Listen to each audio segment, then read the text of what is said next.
the water rush around me. Life's a vortex filled with change. Something tells me it won't drown me, but take me to a better place. And as it pulls me under, I'll wait for what's to come. Oh, better days, a new horizon, where I can be someone.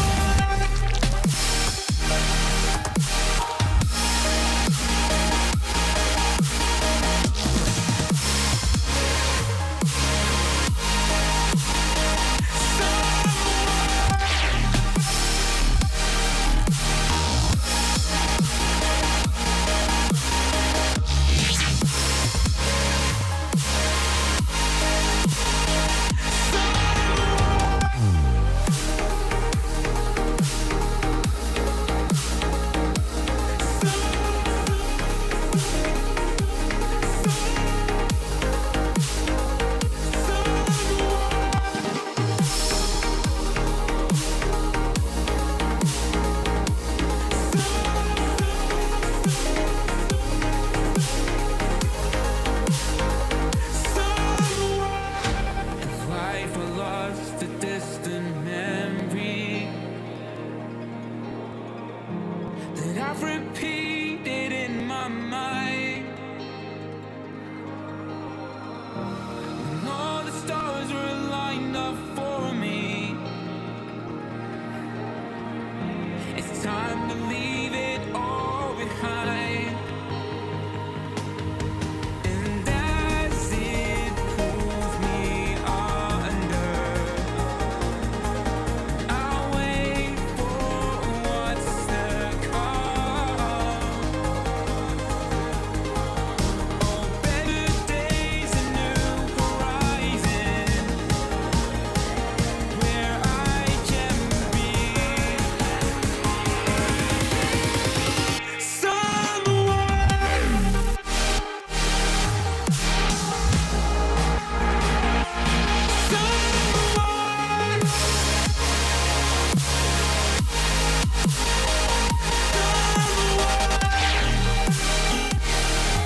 What's up? How's it going, boys? It's been a while. It has been a hot minute, but we are back. How you guys doing today? It's good to be back. We still got the old setup here on the side from last 7 lines stream. What's up, camera? How's it going, my man?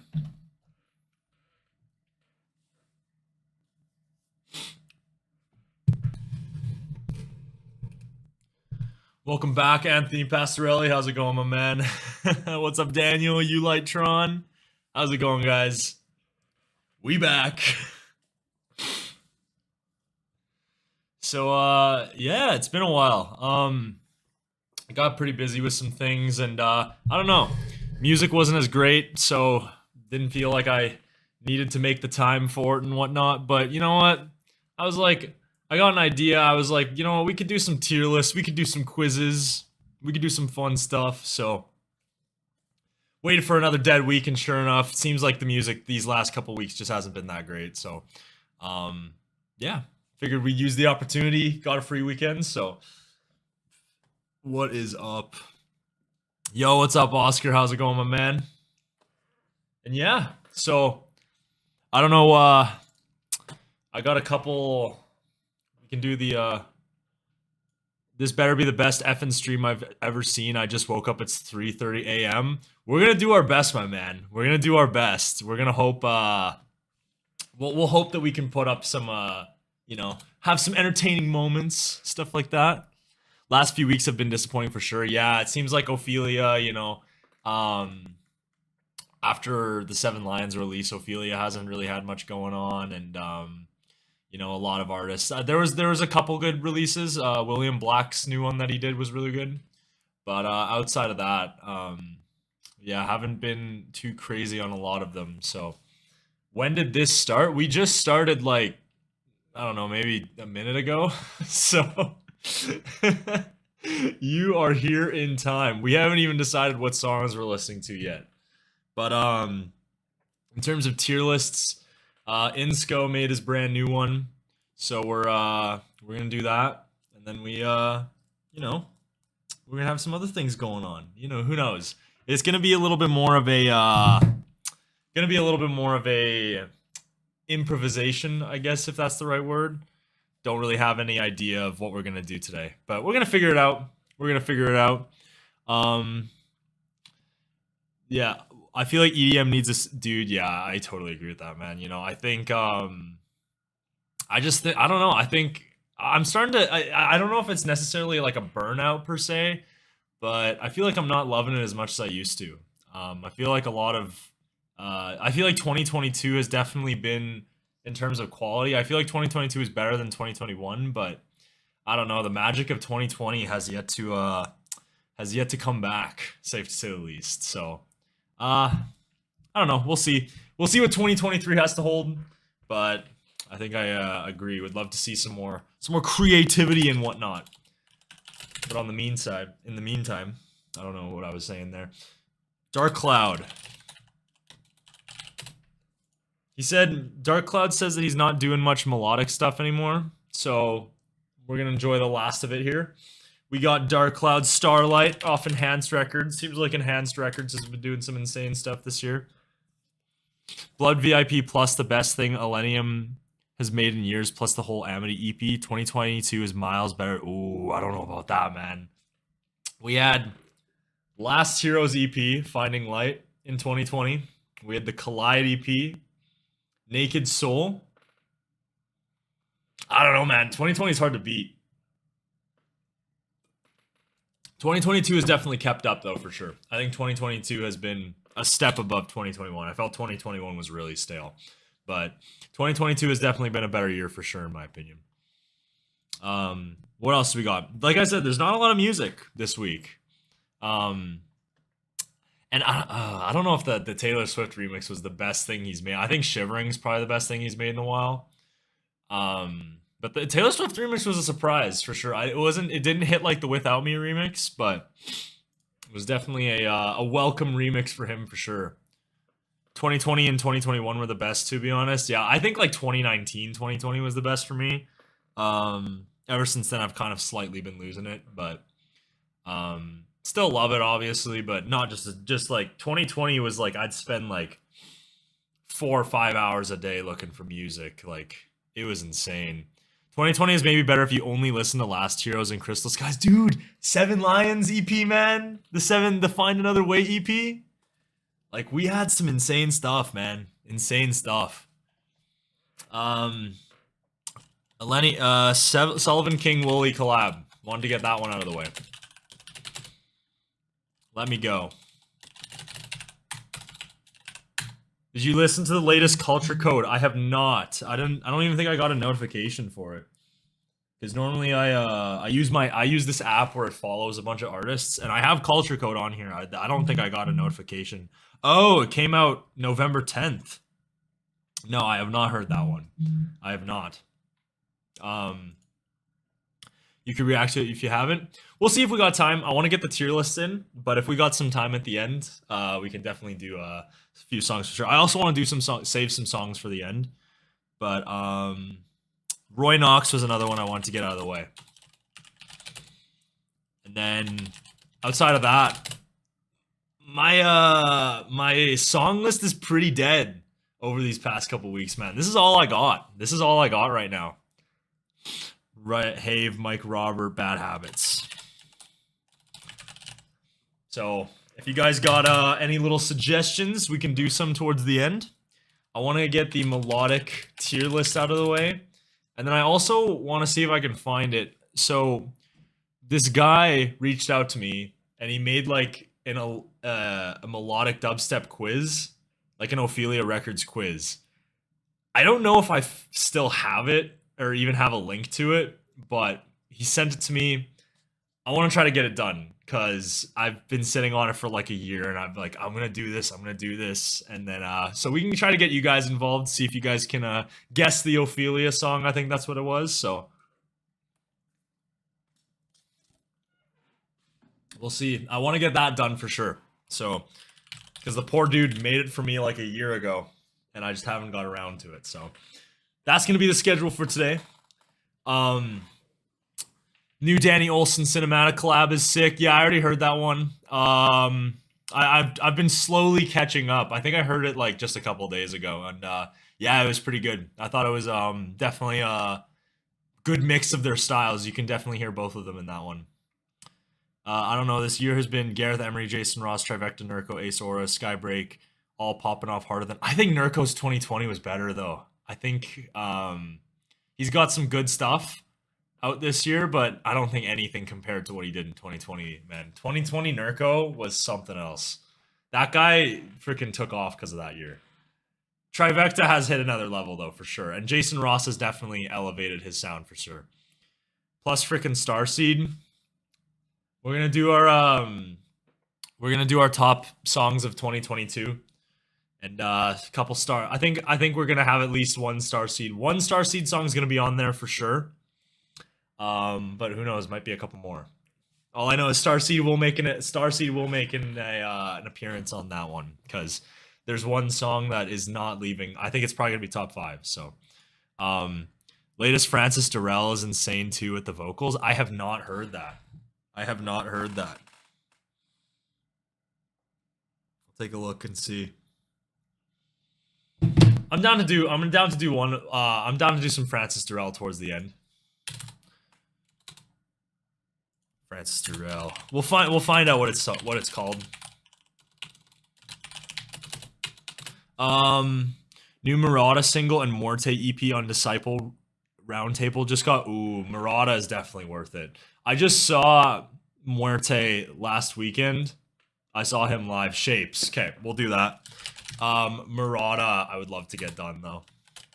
We'll take a look at what his new single is. I literally just saw Muerte like what is it? Yeah, I saw Muerte last Saturday, and like I didn't know he had an EP coming out because I was like, dude, all this music sounds brand new from him, and I've never heard it before. And then sure enough, he's got like an EP coming out. Like literally, they announced it like 2 days later. He's got an EP. So We can do a Morte one if we got time. I definitely want to get Murata in there for sure. Murata's a must. Blow my freaking face off. You gotta listen to Magnets. I have heard Magnets by Affinity. That one's pretty good with Halion. Like that one for sure.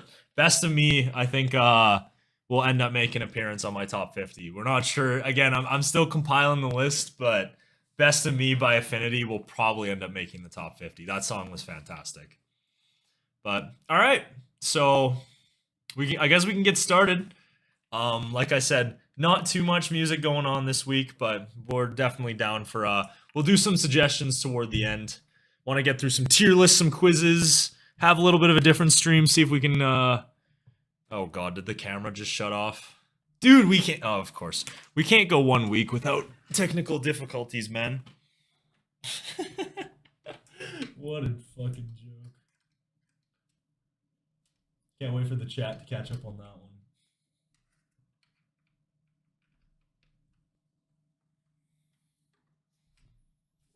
Okay, now we're gonna have to try to fix this shit.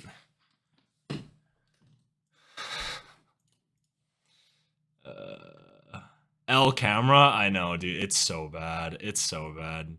AU5's had a fantastic year.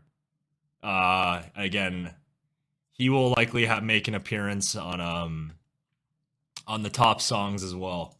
There's one that will definitely be on there for sure. How come this isn't working, man? It's literally working on this.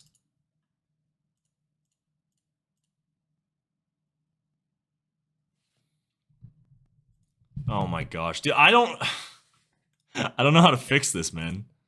Okay, let's try this. There we go. We're back.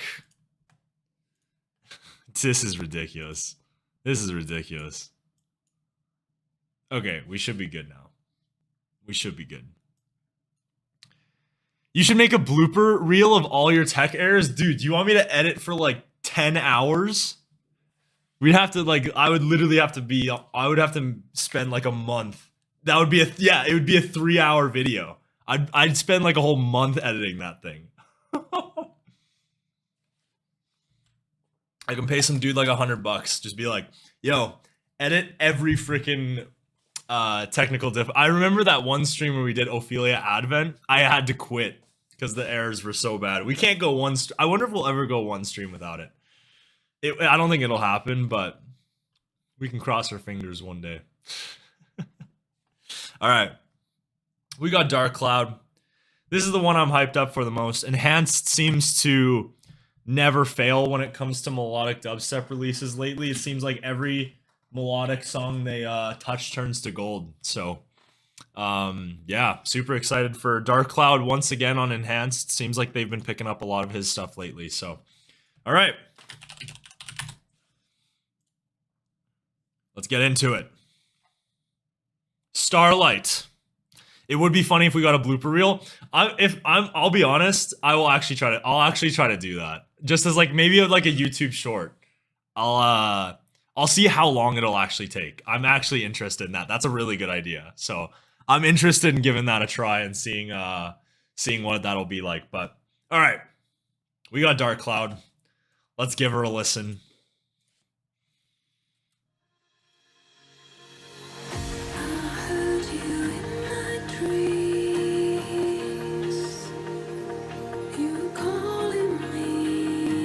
I did hear the Anti-Hero remix. I thought it was really well done. Nice little pluck in the back there.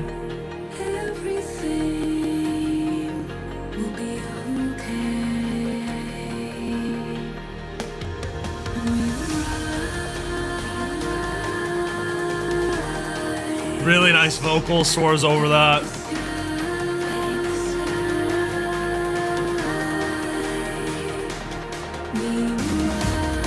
Oh, nice snare, dude.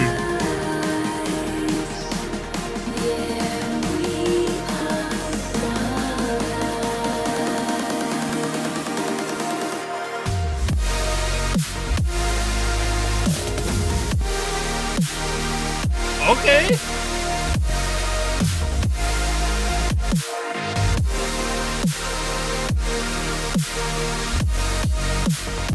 Kind of feels a little toned down for his sound. Normally he's like right in your face, but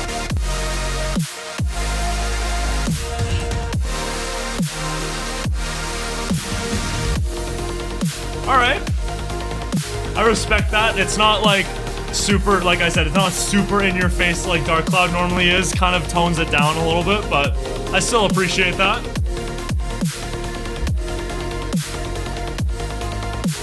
Really nice percussion.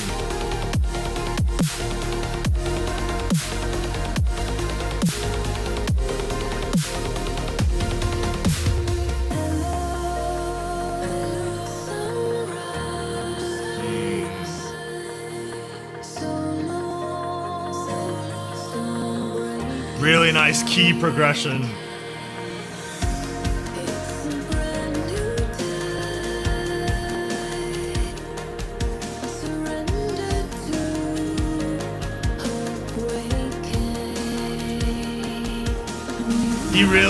DVRKCLOUD really knows how to make a captivating verse, man. That's incredible.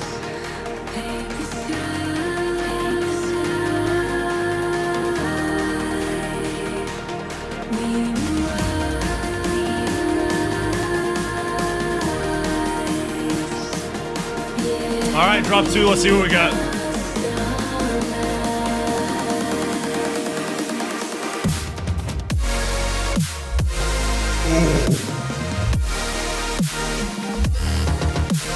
Ooh, nice little effect there.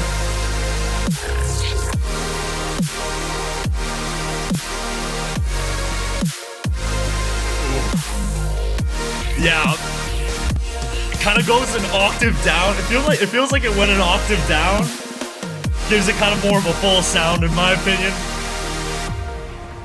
All right. Not bad, dude. Not bad.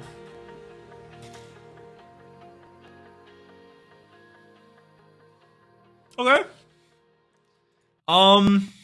Yeah.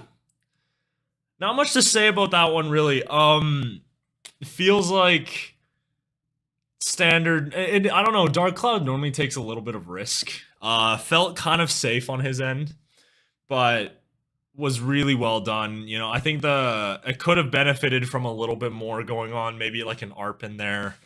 Fills were really nice. Kind of had me guessing a little bit when the fills and when the hits were gonna come. So that's always nice when it's kind of unpredictable in that nature. But yeah, just kind of overall wish that there was a little bit more going on there. The second drop kind of felt like it dropped an octave down, and I don't know, it made the sound a lot more full. So thought that was fantastic, and overall a pretty good song. I don't think it's one of his best, but definitely one that deserves some credit for sure. So Starlight, I think we're gonna give that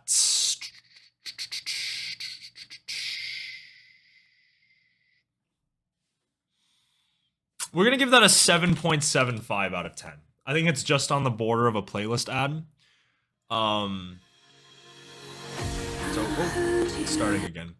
But yeah, overall thought that one was pretty good. Interested to see what you guys think. See, drop feels kind of underwhelming. Yeah, I don't know. I think that it just needed a little bit more. I think that he's, you know, generally really creative with what he does in his sounds, and I don't know. Feels like he just held back a little bit, but nothing wrong with that. Nothing wrong with the occasional safe track here and now, if it keeps the ideas fresh. So, but like he said, I think he's kind of taking a break from the melodic sound, if I'm not mistaken. So we'll see what sort of direction he heads in next.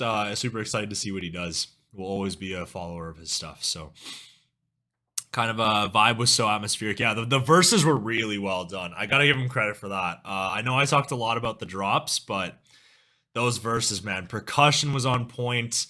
The arps that kind of played in the back really gave it almost like a Seven Lions sort of feel. So yeah, magical atmospheres in the verses, and dude deserves a ton of credit for the way he constructed those.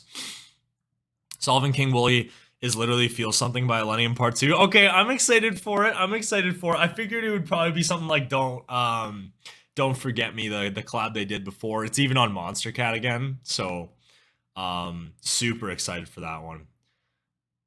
vocalist name though can't get around it. Sue McLaren. Are we talking about the same one?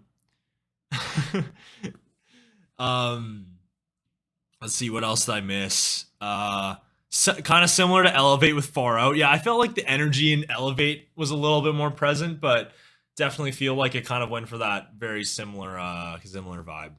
Never heard her before. I've never. Sue McLaren's a first for me as well. I've never seen her in the scene. I thought her vocals did a really good job of soaring over those nice melodic dubstep. Well, I don't know what I'm saying there, but like her voice soars over. It fits really well in the melodic dubstep, and would love to see her on a little bit more for sure. But yeah, all right. Yeah, not much to say about that one really. There's no really special ideas to talk about, or doesn't go crazy out of the box in terms of ideas, but does its job as a melodic dubstep style tune, and you can't go wrong with that. So playlist add, and yeah. All right, I think we'll get the Sullivan King out of the way. I know Sala said that sounds like what's his face? Sounds like Feel Something Part 2. There are 2 songs. Oh wait, no, the Ray. Okay, so Sullivan King must have an EP or something like that, because the Ray Volpe collab was on here. I was like, dude, there's 2 songs. I thought it was a double single, but no. So seems like Sullivan King has some project coming out. So you listen to the Quedeca album.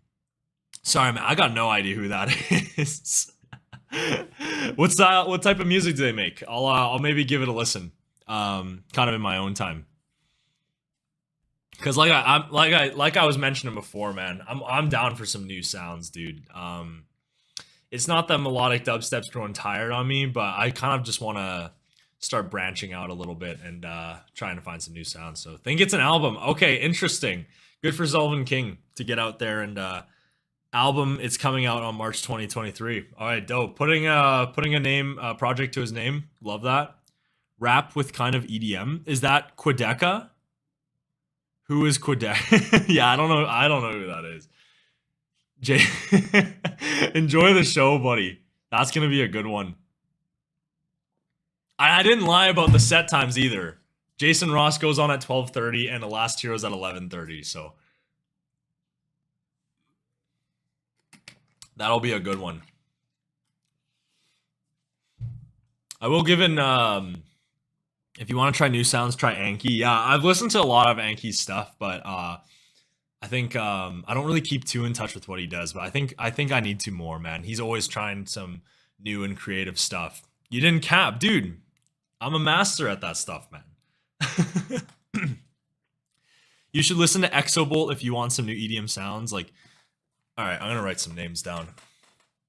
Exobolt, Moonlight Rose, or Mr. Oh, speaking of new sounds, there was one other artist I wanted to do. I wanted to get Lockbox. Lockbox had a new song this week. I wanted to get his song that he did. Lockbox is one of my favorites in the scene. So we're gonna write some names down. So fire away some recommendations if you guys got any. And we'll do some listening off stream. Mr. Cool Tricks. All right. Yeah, I totally forgot that Death Pack released Toothsayer recently. All right, if we got some time, I can get around to that. Not too crazy on Death Pact, but like I said, if we got some time, definitely would be down to do that one for sure. Dude, hey dude, love from India. Appreciate you, Sushant. Appreciate you tuning in, my man. Lockbox is very underrated. If you haven't heard what is it? Let Me Go, I think it is. And what's that song called now? The name's not in my head. Let You Go. Yeah, Let You Go by Lockbox and E-Halls. Absolute banger. Absolute banger. Exobolt. Oh, yes. Exobolt is a label. That's exactly what I want. Halcyon. Okay. I am aware of Halcyon. have listened to a couple projects on there, but you know, I think I've been definitely meaning to get more into like the color bass and future rhythm type scene. So definitely we'll check out more. I miss your reaction so much. I know we've kind of taken a little bit of a break there. Check out Wild. Yes, I did hear the Amity EP. I did hear it. Was pleasantly surprised by a lot of the sounds that were on display there. I think the Man Cub collab, didn't expect the dubstep drop there. The Abandoned collab, didn't expect a 4 on the Floor drop in number 2. So dude's doing some dude's taking some risks, man. I gotta appreciate Amity for it. And Danny Olson and Cinematic collab, did hear that one. Nurko Clouds VIP, did hear that one as well. I did hear that one. Why did you get TKC to think the latest Durrell is Shapes not the latest one? Did I mess up? What's the latest one? Wild Wind is a banging slapper. Yeah, the EP was pleasantly surprising. Normally I find that what's his face? Amity can kind of tend to have some more, like, the ideas don't really branch out and try a lot of things, but he took some risks on that EP, man, and that's what you got to do with collabs. Yeah, which is the Francis Durrell song? I know he's got a couple this year. I'm just not sure which one we're talking about here. Cause the one off Gateway I already heard.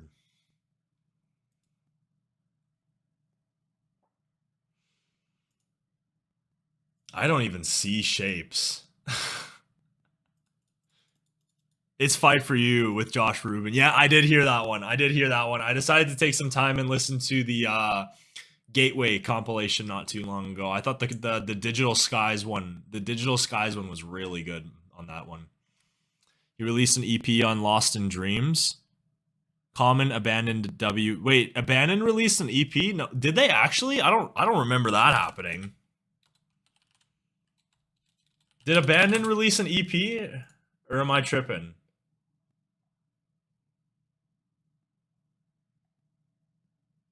Did they? I don't see it, man. Maybe I'm tripping. Tattoo or something was pretty mid. Yeah, I wasn't too crazy on Tattoo. I find a lot of Amity's solo stuff, but the thing is about Amity is that he's singing. I think he gets a little bit of a pass. He's providing vocals and he's doing the production, so I think he gets a little bit of a pass in terms of ideas wise on the drops. Released a oh, right. The shit, what was that one? I thought, no, wasn't his other one on Heaven Sent too?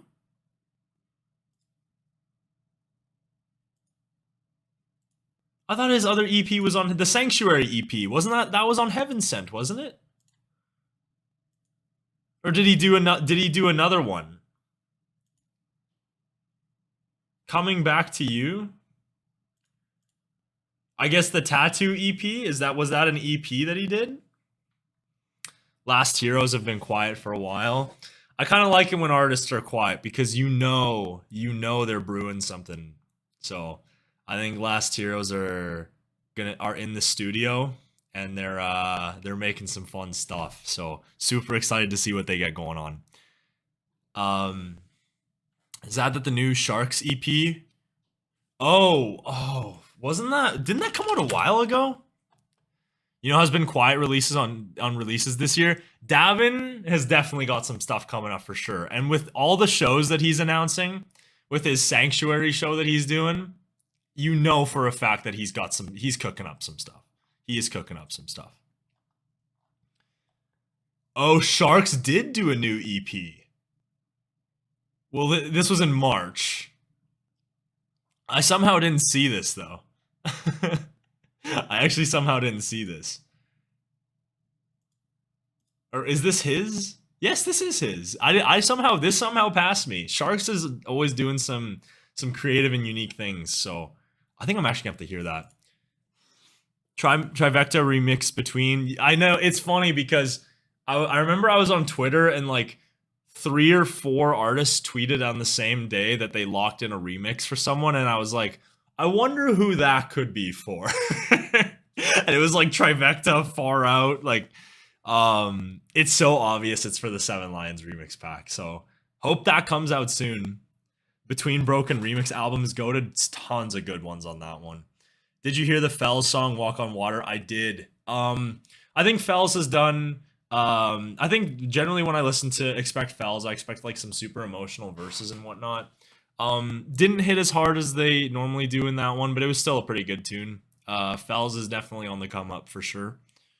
Yeah, Trivecta, Midas, Gem, and Tor. I have 7 Lion remixes. I didn't know Far Out did. I don't know if Far Out did, but he tweeted on the exact same day as Trivecta that he locked in a remix. So I was like, he might have one, he might not. I'd like to see what Far Out can do with one of the vocal performances there. Midas said it was his famous remix he's ever done. I'm so excited. I wonder which one Midas did. Which one would he be good on? I'm actually really curious. Please make a reaction video. Yes, I did see that Trivecta and Wooli remixed Walk on Water. I have not heard it yet.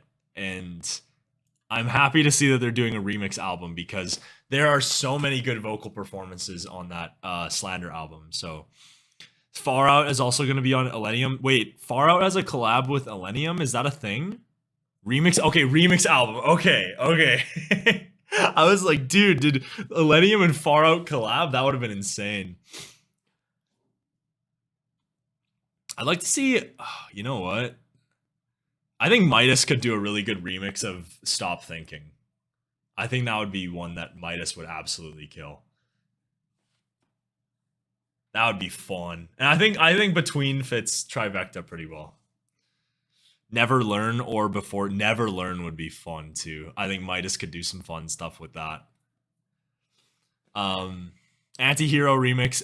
Yes, I did hear the Taylor Swift remix. I should have saved it, but I couldn't help but listen to it, and it was pretty good. It was pretty good. Wasn't like my favorite that Illenium has done, but definitely takes you back to his older sound for sure. Quantum Logic. I have no idea who that is, so that's a good thing that we get to see some new artists kind of show up on the remix packs. That's dope. Okay, I've talked way too long. I love interacting with you guys, but we got to get on to we got to get on Sullivan King. Otherwise, like Oscar said, we're never gonna get to the tier list. So, or that quiz. I'm telling you, we're gonna do that Ophelia quiz, and it's gonna be fun. All right, Sullivan King, Wooli. Part dos to Don't Forget Me.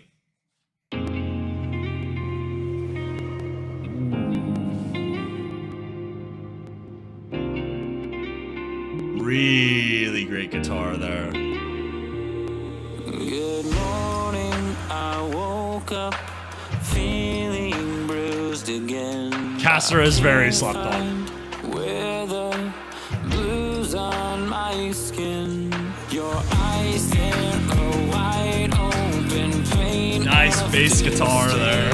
For all of the colors I paint on gray. Your words I hear loud and clear, mine unheard. Really fitting vocals there. Sullivan King did a good job.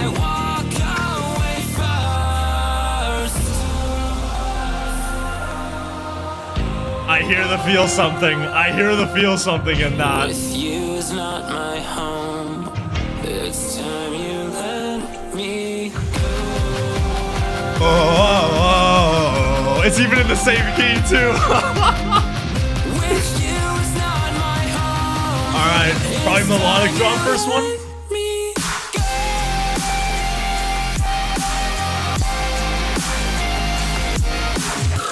Nice fill. You can hear the Wooli in that.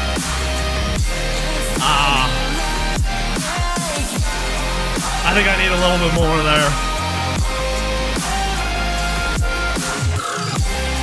Such a Wooli fill low.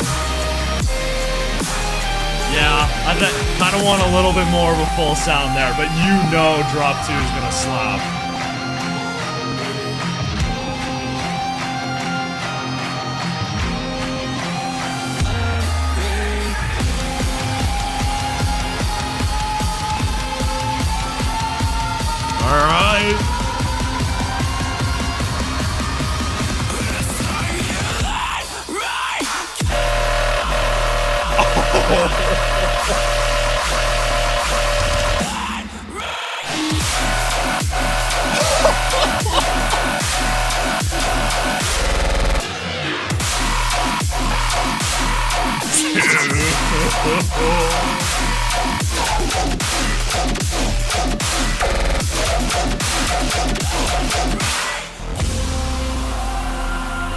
Yeah, you kind of knew that was okay. I did not expect it to sound like that. That was unique for both of them. Wooli has really been taking a lot of more risk in his dubstep. I really enjoy it. A lot of the stuff he's been doing lately. All right, probably the same as drop one.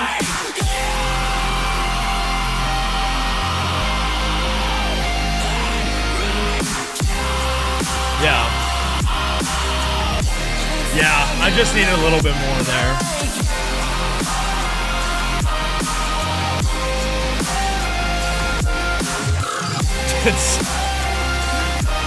I think we need to go off what Will Gardner said.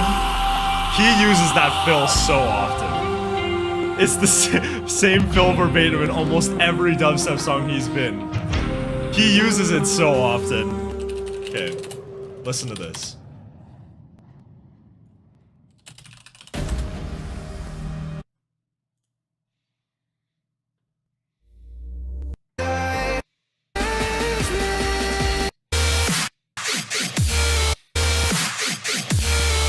It's the same.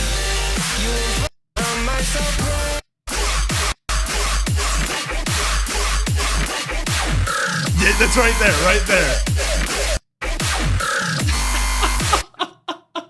It's.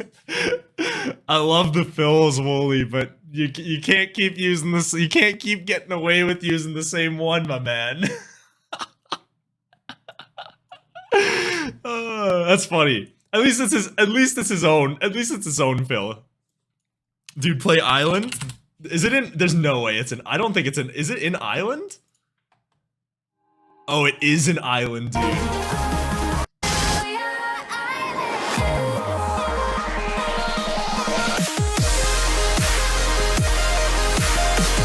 I think it's in the. Yeah, no, it's not in. It's not in this drop.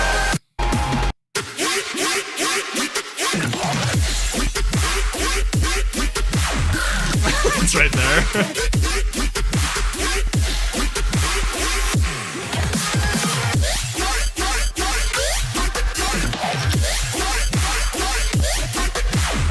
Right there, yeah. I know. I'm pretty sure it's in the third drop.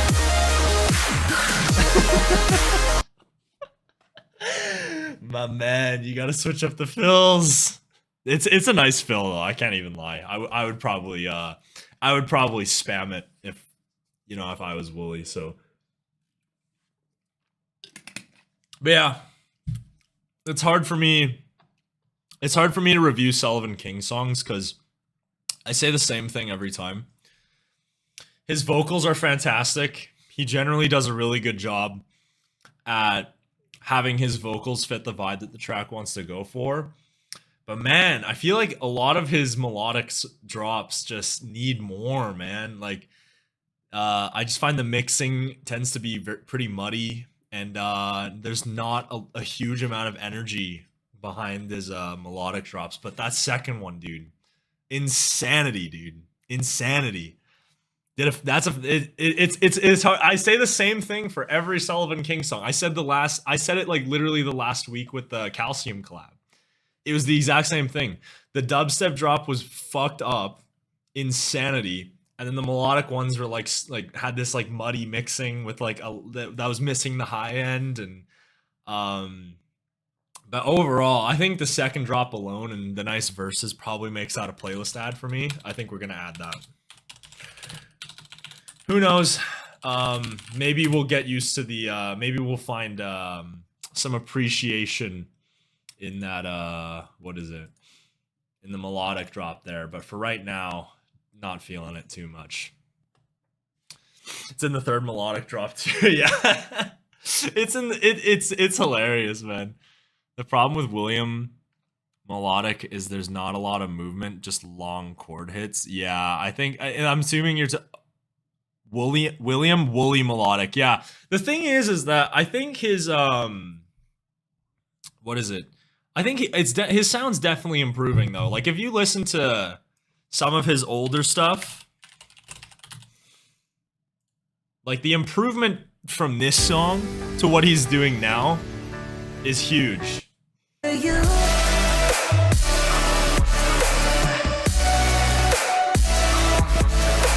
And then you listen to this. Mind you, this one's a collab, but the sound design, it's just a lot more better done. Why is it so crazy?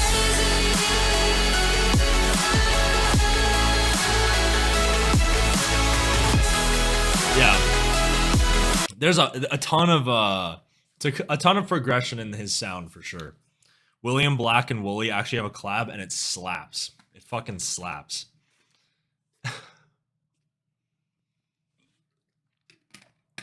That's literally is it actually?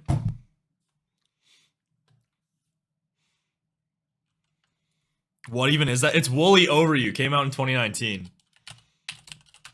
Wait. We need to do it. Let's do fact check. Fact check.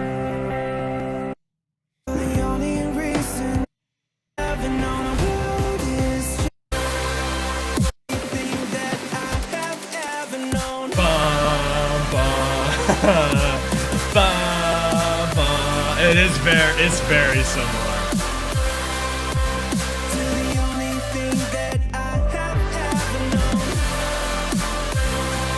The thing is, it's such like a basic idea of just like 4 chords. It's really hard to say that that's copied because I bet you that's been done so many times.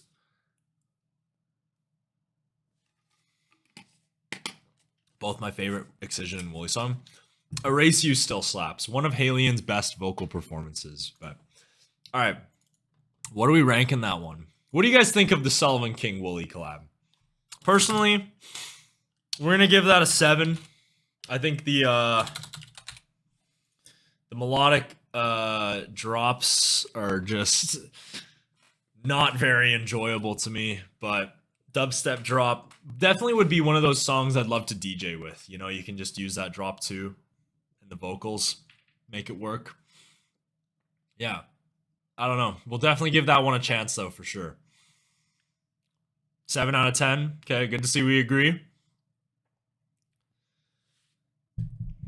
Let's see what else. What other opinions do we got in here?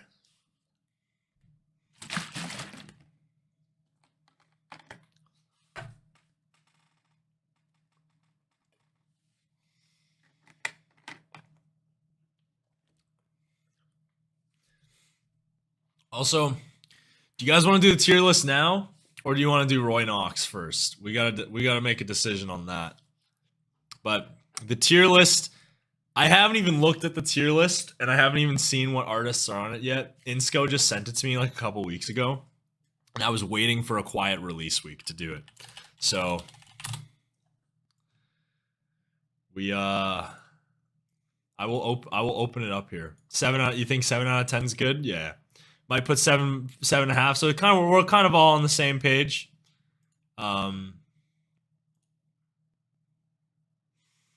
Roy first. Okay, we'll do Roy Knox first. Roy's sick.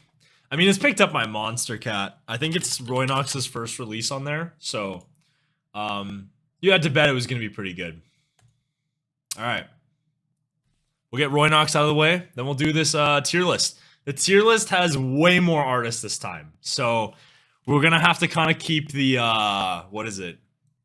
We'll have to keep the analysis down to a minimum for it, because we have to get through like 40 artists. But overall, I think it's going to be a lot of fun.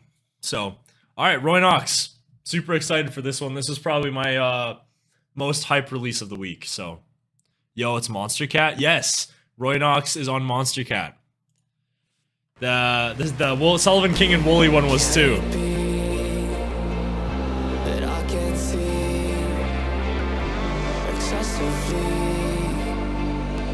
need to breathe. I was gonna say, it sounds very similar to Sullivan King. Got like that sort of metal rock sound.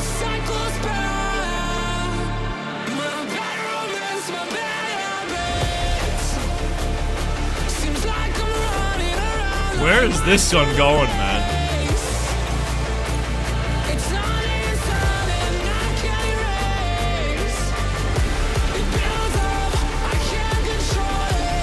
Okay. Very different for Roy Knox.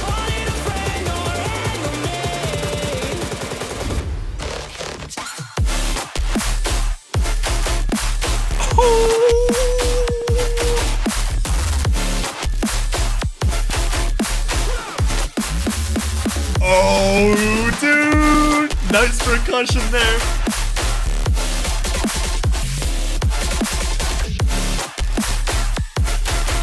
That's fun.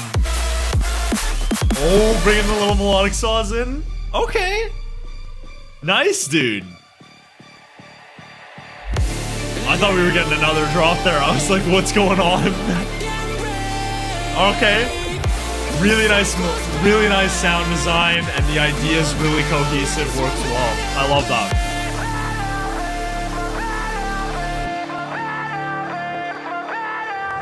The thing with Roy Knox is you have no idea where this is gonna go. It's probably gonna be different.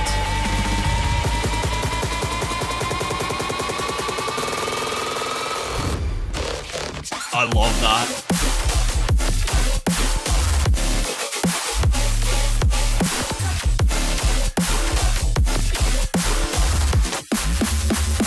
Dude, that part right there.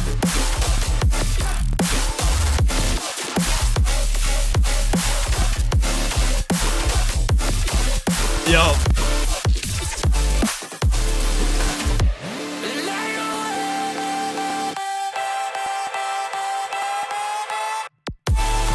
Oh, there we go.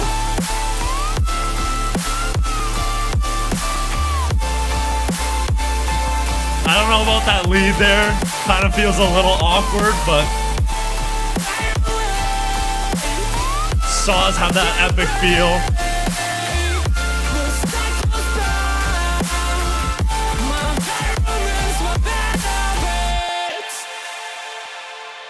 All right. Cool, dude. That was fun. That was fun. Yeah. It's Roy Knox in full flow. You got the hybrid style sound, kind of the mixing of the melodic and the dubstep in there. Fantastic sound design as always from him. Yeah, that's one that's hard to complain about. The dubstep drops are fantastic. Great sound design. Some unique fills in there, especially that drum one towards the eighth beat of the drop. That was fantastic. Yeah.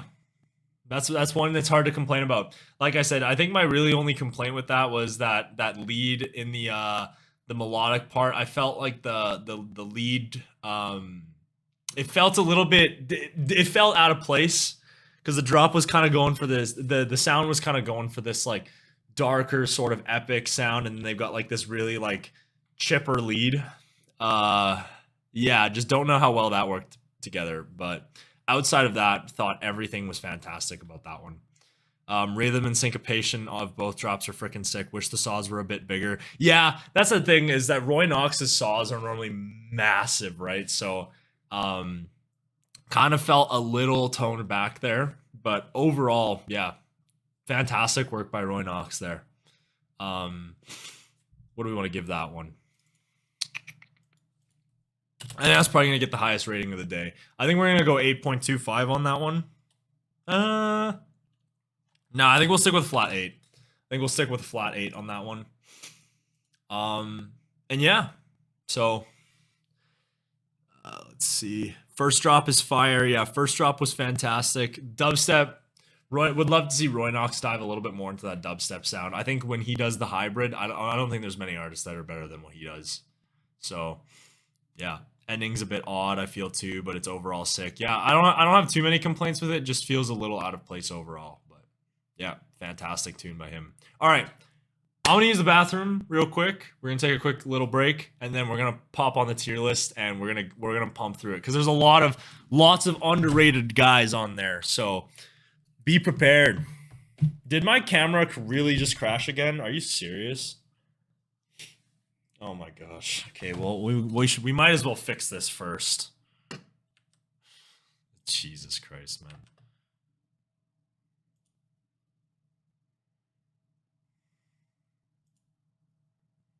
We can't have a good thing going here.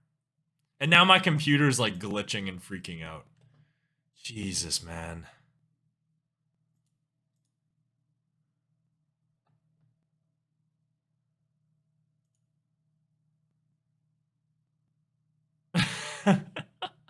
You can't, I was waiting for the chat to catch up. The chat is finally caught up now. I'm looking at, of course, Oscar's the first one to see it. Dude, this is BS, man. This is BS. Freaking BS. Cobra eating camera live. Are we back? We're back. All right. It's dark again. We gotta adjust it again. All right. We should be good now. I'm gonna head to the bathroom.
All right.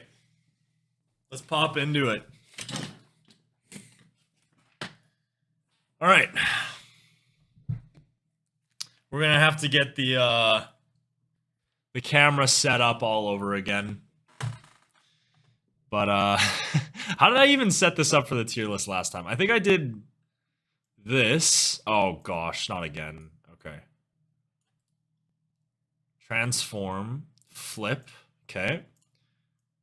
Maybe a little bit bigger. Okay. Flip horizontal. Chat. I gotta head out, but I'll try and pop in and out when I can. Glad the stream is back. Glad to have you in here, my man. Would love to see you back, but if not, have a good night, my man. Take it easy. Chat up there. We'll probably just hide this for now. And then we're gonna open up the tier list here.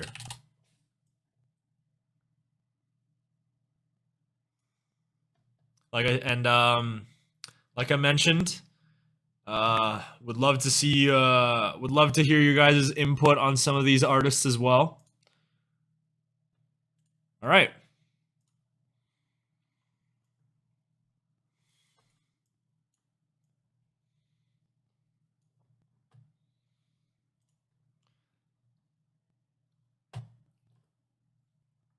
All right.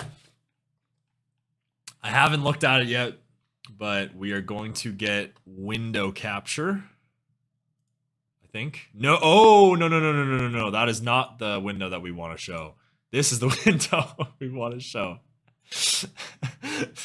I hope me showing that screen doesn't have like an impact on anything. I hope you guys can't like hack my stream now that I showed that on accident. Oh, what did I do? All right. So we got the tier list here. Yeah, so we got S, we got A. How did I do this last time?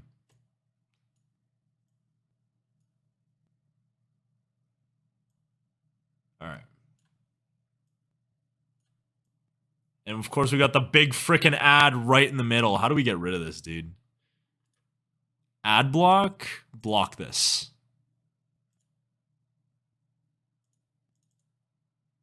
Click on any... How come it's not working, dude? Is the TD ad invincible to the tier list? Shit. Oh, there we go. Okay, we got it. We got it. All right. Tier list part 2. We did this last time, and I have to say it went pretty well. So I think we're gonna do it. Like I said, we're gonna do it again. Round 2. We've got a metric fuck ton more of artists though. So I guess maybe that was a little bit of an exaggeration, but we definitely got a lot more artists here.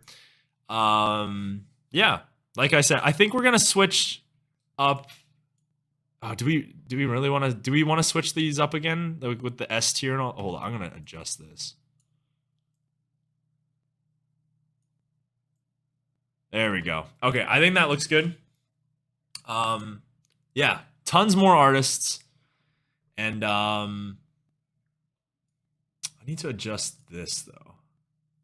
Sorry, just doing some stuff on my other monitor here. Just want to make sure everything's all good.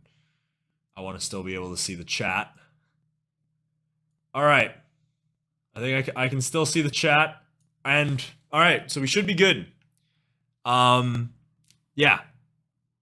Chat is too low. I think it's hiding some. Is it? Because yours is the most recent. It shouldn't. It should be good. I think maybe. Okay, we'll hide this ad. We'll hide this Canadian Tire ad. Get this out of the way.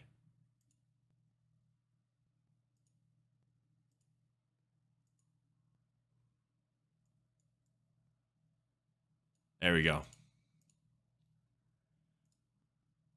All right, that ad is out of the way. Spamming twice just in case you see it. It should be, I hope it's not, I think it should be good. Like, maybe we can move it up a little bit. I think your messages are at the bottom though. So, I don't know. Should be okay though. We'll keep it up.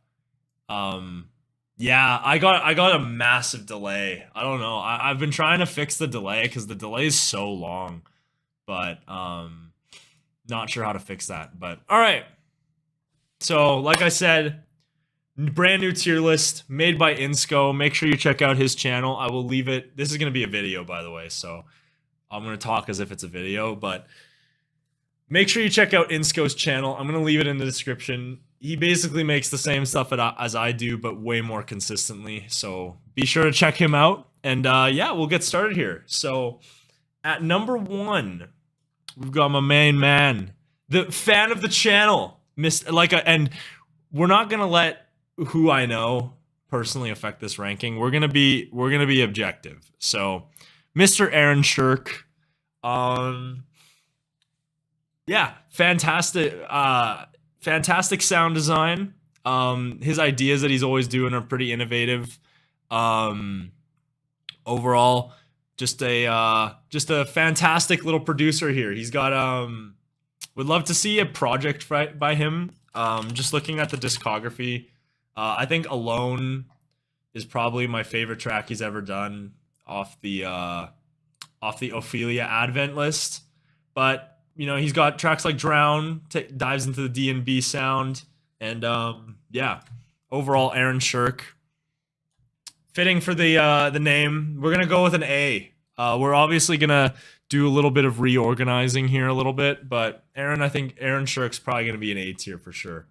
Abandoned, on the other hand,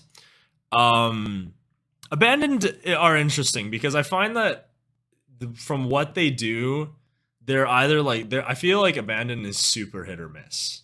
A lot of the stuff they do has been absolutely fantastic. Just to name a couple examples, looking at their discography, like Voyage, drop 2 on Voyage is fantastic. One of the best drops I've ever heard. In terms of melodic, Finally Healing was fantastic. They had a really great run in early 2021.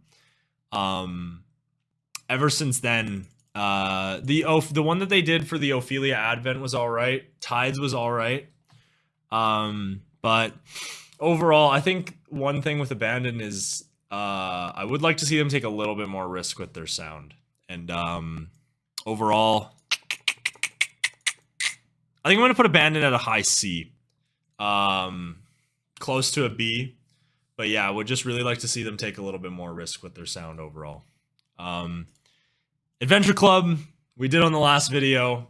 Like I mentioned before, yeah, just not really an artist I listen to a ton. I know they're what is it? Super popular in the scene from back in the day, kind of pioneers of the sound, but their songs just don't really appeal to me that much. Yeah. So we're gonna, I think, what is it? Adventure Club is gonna retain their spot from my last tier list. I think we're gonna give them a little bit of a, we're gonna give them a D tier. So Affinity on the, Affinity's a tough one.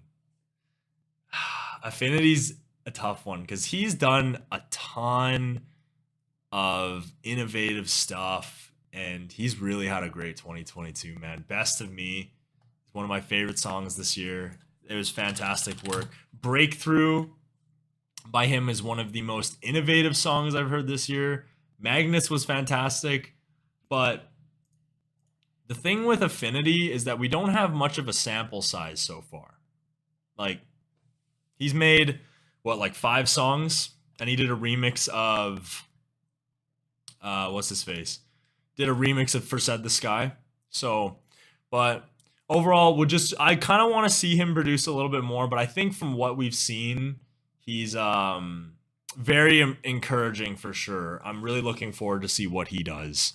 Affinity's pretty good. Yeah, Affinity's fantastic. I think he's really got the promise to become one of the big names in the scene. I think we're going to place him at a high B for now, just because he's kind of new, doesn't really have too much of a sample size so far. So I think when he gets a little bit more going, we'll be able to rank that a little bit more accurately. But I think B is a great spot for him. Amity. We talked about Amity. Affinity's an A. You think Affinity's an A? I don't hate that. I don't hate that. His stuff has been fantastic so far, but I would just want to see a little bit more. Just want to see a little bit more from him.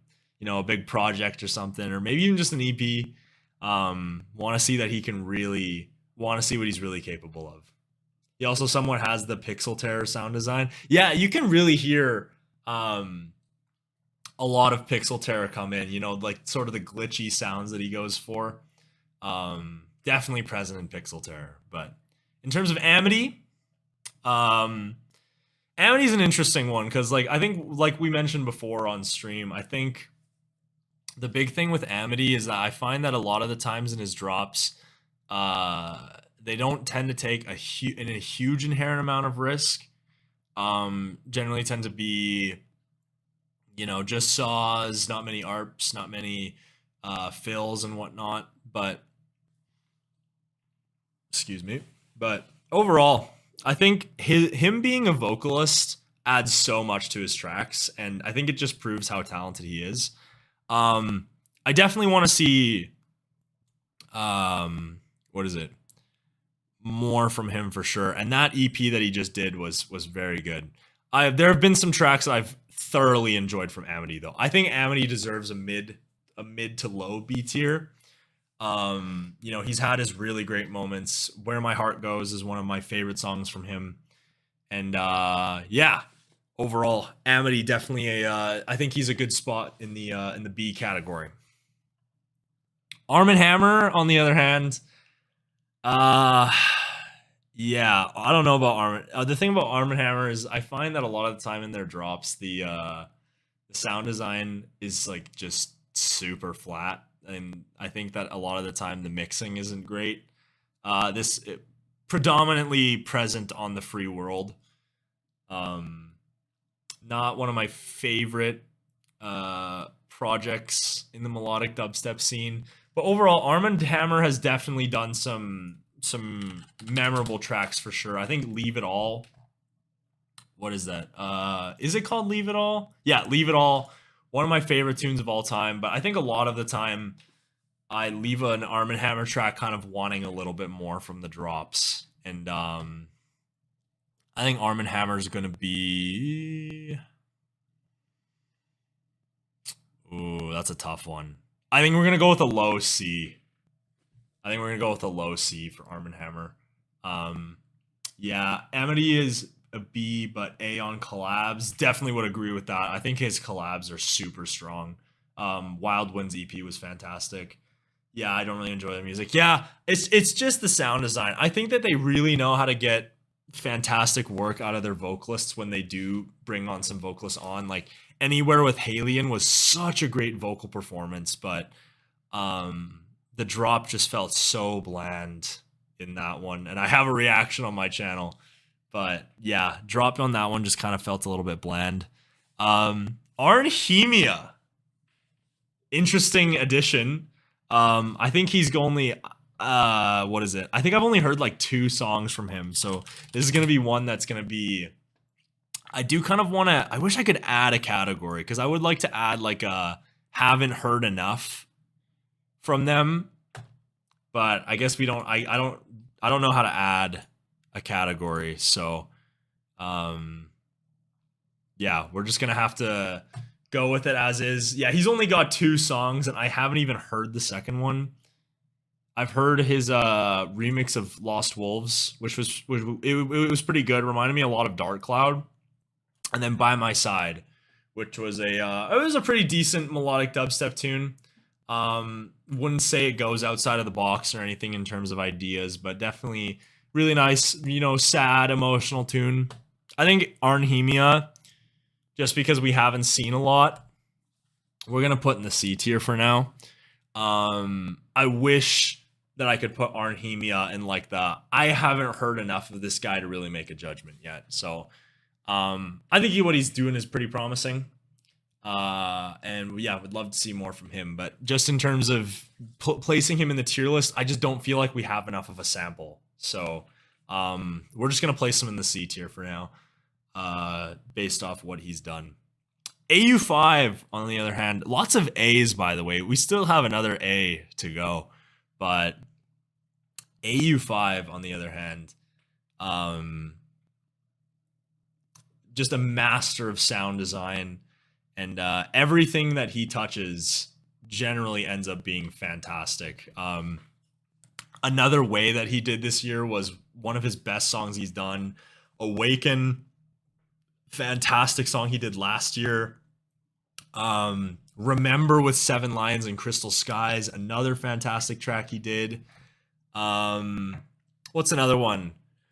Alien Weapon, even when he dives into the dubstep, man, fantastic work. Oh yeah, and I'm gonna include the dubstep songs, by the way, this time, so it kind of adds a little bit of a new element to this tier list. But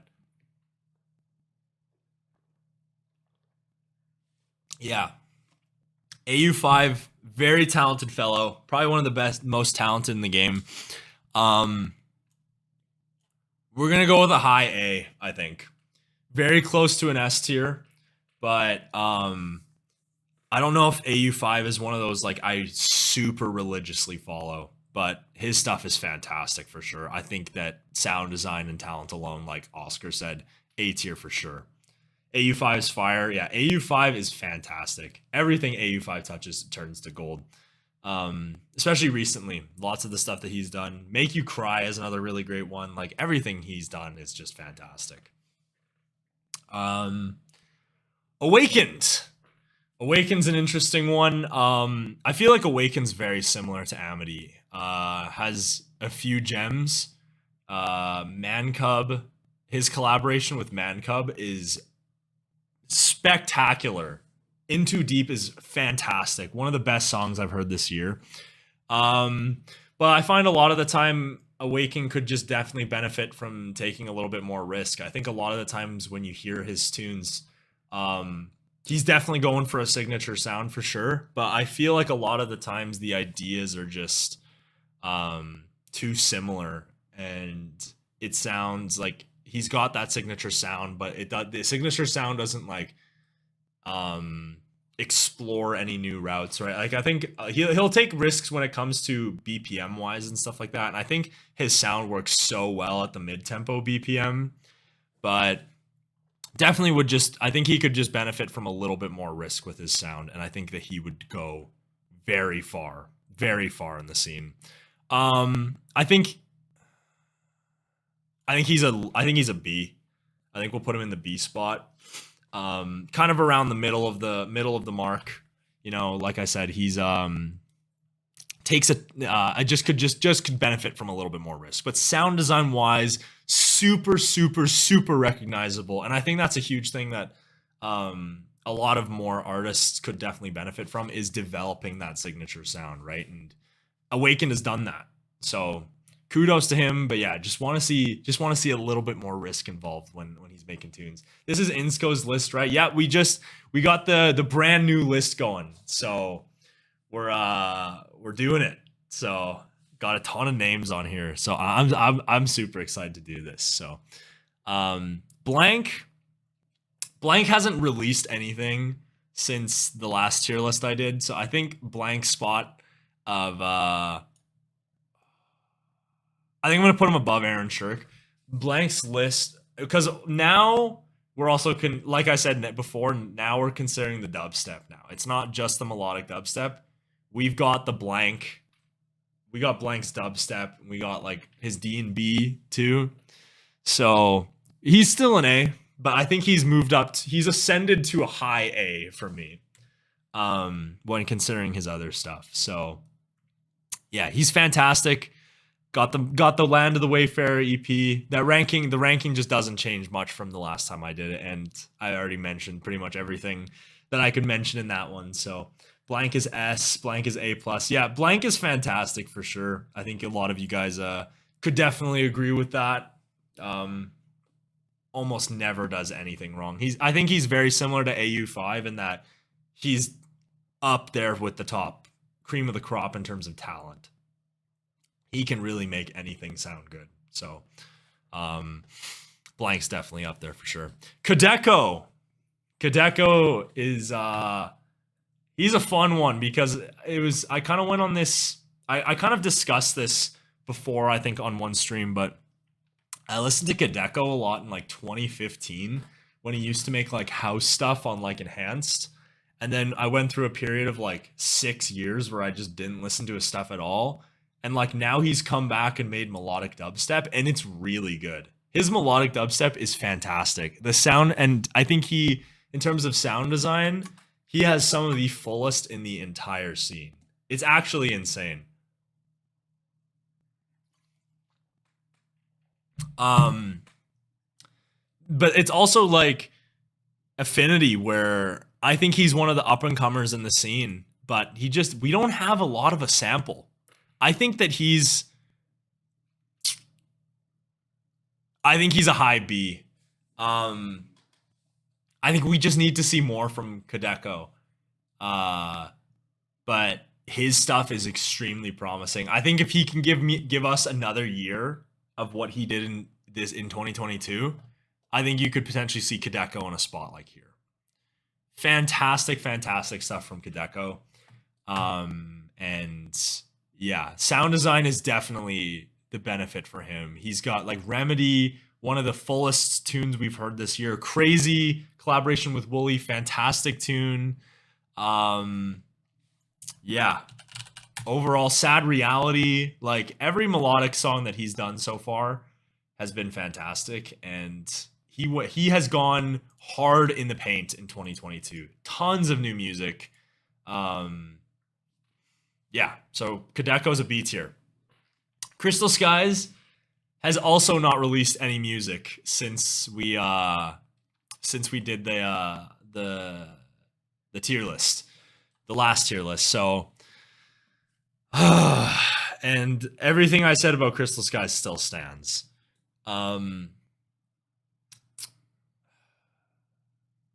It's a tough one because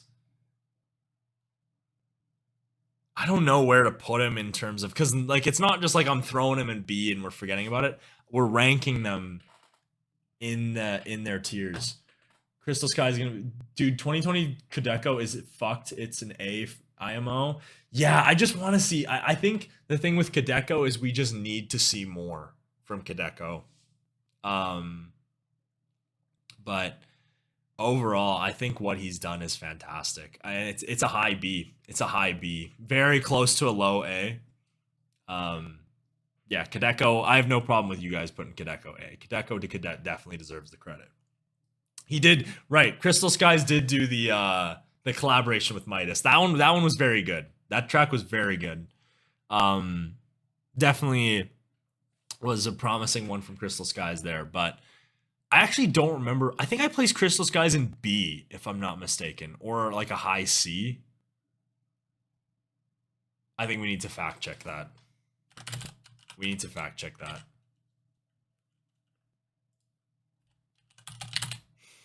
I don't remember where I placed them. I actually don't remember. Let's see. The easy points he made. It's gonna be a high C tier. High C. Yeah, I agree with that. I think. I don't. No. I don't agree with that. Actually, I think.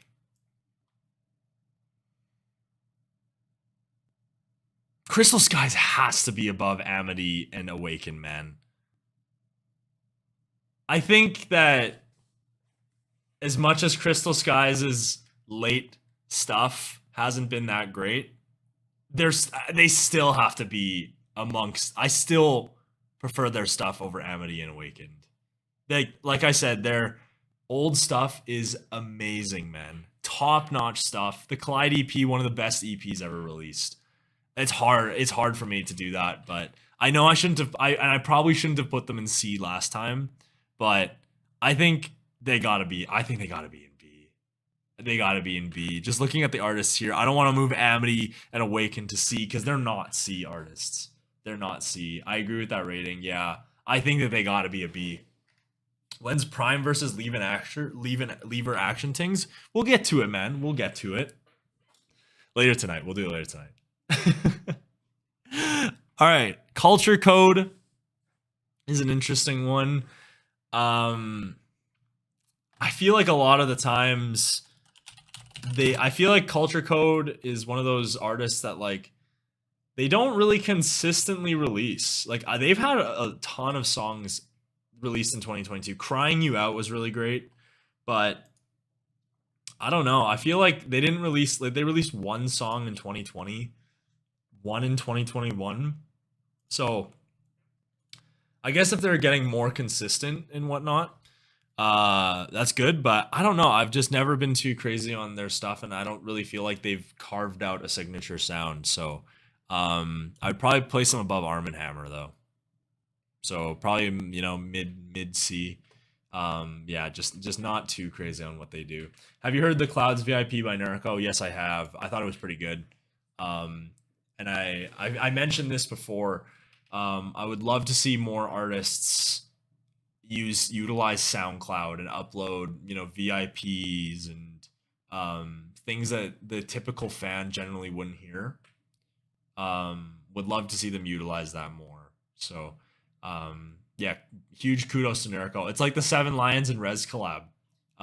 Utilizing SoundCloud, giving the fans some things that they might not otherwise hear. I think it just needs to be utilized more. But Dabin.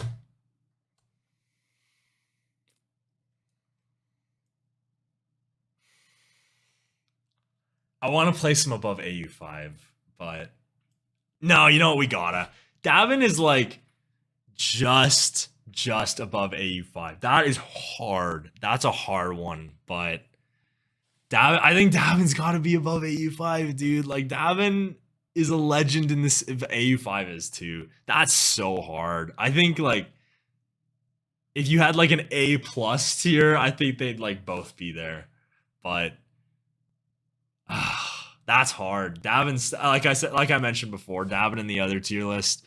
Davin's fantastic, man. But that's difficult. I want to place. I don't want to place either of them above each other, but I think Davin's got to go above. I know I mentioned before when I was doing this that Between Broken wasn't really a sound that I loved too much, but Between Broken's grown on me a lot lately. You know, the vocal performances definitely resonate with me a lot. Yo, what we doing? We're doing a tier list, my man. We're doing an updated tier list. Love more artists. Yeah, it seems like me putting Davin above AU5 is slightly controversial, but I don't know. I think I'd put Davin. It's close. It's really close. It's really close, but I think Davin's got to go above.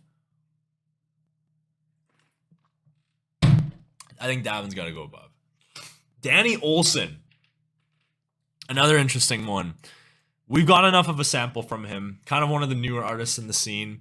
But his 2022 has been fantastic. He's done a lot of new music. He used to always be one of those artists where I was like, I wish he made more music. Because he used to like, back in the day, he didn't make a lot of stuff. You would generally make like maybe like 1 or 2 tracks a year. And he's went ham this year. The collab with Cinemata was great. The EP he did was great. He did a collab with Highland, I believe, as well. That was also great. Yeah, and then he's got the Fix You cover. Yeah, he did the collab with Amity too. Yeah. Club Cinema, he did the Club Cinema EP. Like he has two EPs this year. Fantastic music overall.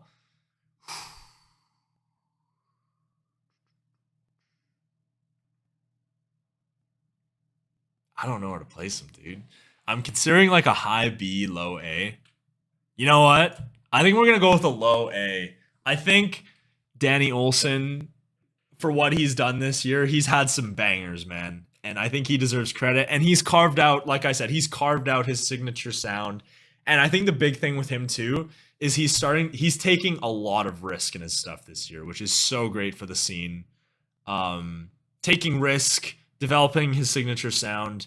Love to see it. So Danny Olson. Also, I've met Danny Olson, and he's probably like one of the nicest guys I've ever met in terms of artist-wise. I've met a lot of artists. Danny Olson's probably the nicest I've ever met. So such a great guy, and he deserves the recognition he's getting right now, for sure. Yeah, high B for Danny, low A. Like Water's a fantastic tune. Yeah, definitely some good stuff there. So, all right, Dark Cloud is another one that he has gone absolutely off in 2022. He's kind of having, I think Dark Cloud's having a very similar, like he's having like a mini Nurko 2020. New Horizons, fantastic. Starlight, we just listened to that. That was good. Diamond Heart was great. Right here with Awakened, fantastic work by them. Changing Skies is fantastic. Elevate is fantastic. Like he has had from the late 2021 to 2022, he has went absolutely nuts, creating all these fantastic tunes, developing his signature sound. His saws are so full. His mixing is awesome. He definitely deserves all the credit he gets. He takes a lot of risk with his stuff as well. I think that he does go for a lot, like really saw heavy drops. Could definitely benefit from a few ARPs in some of them, but the impact is there for sure. I think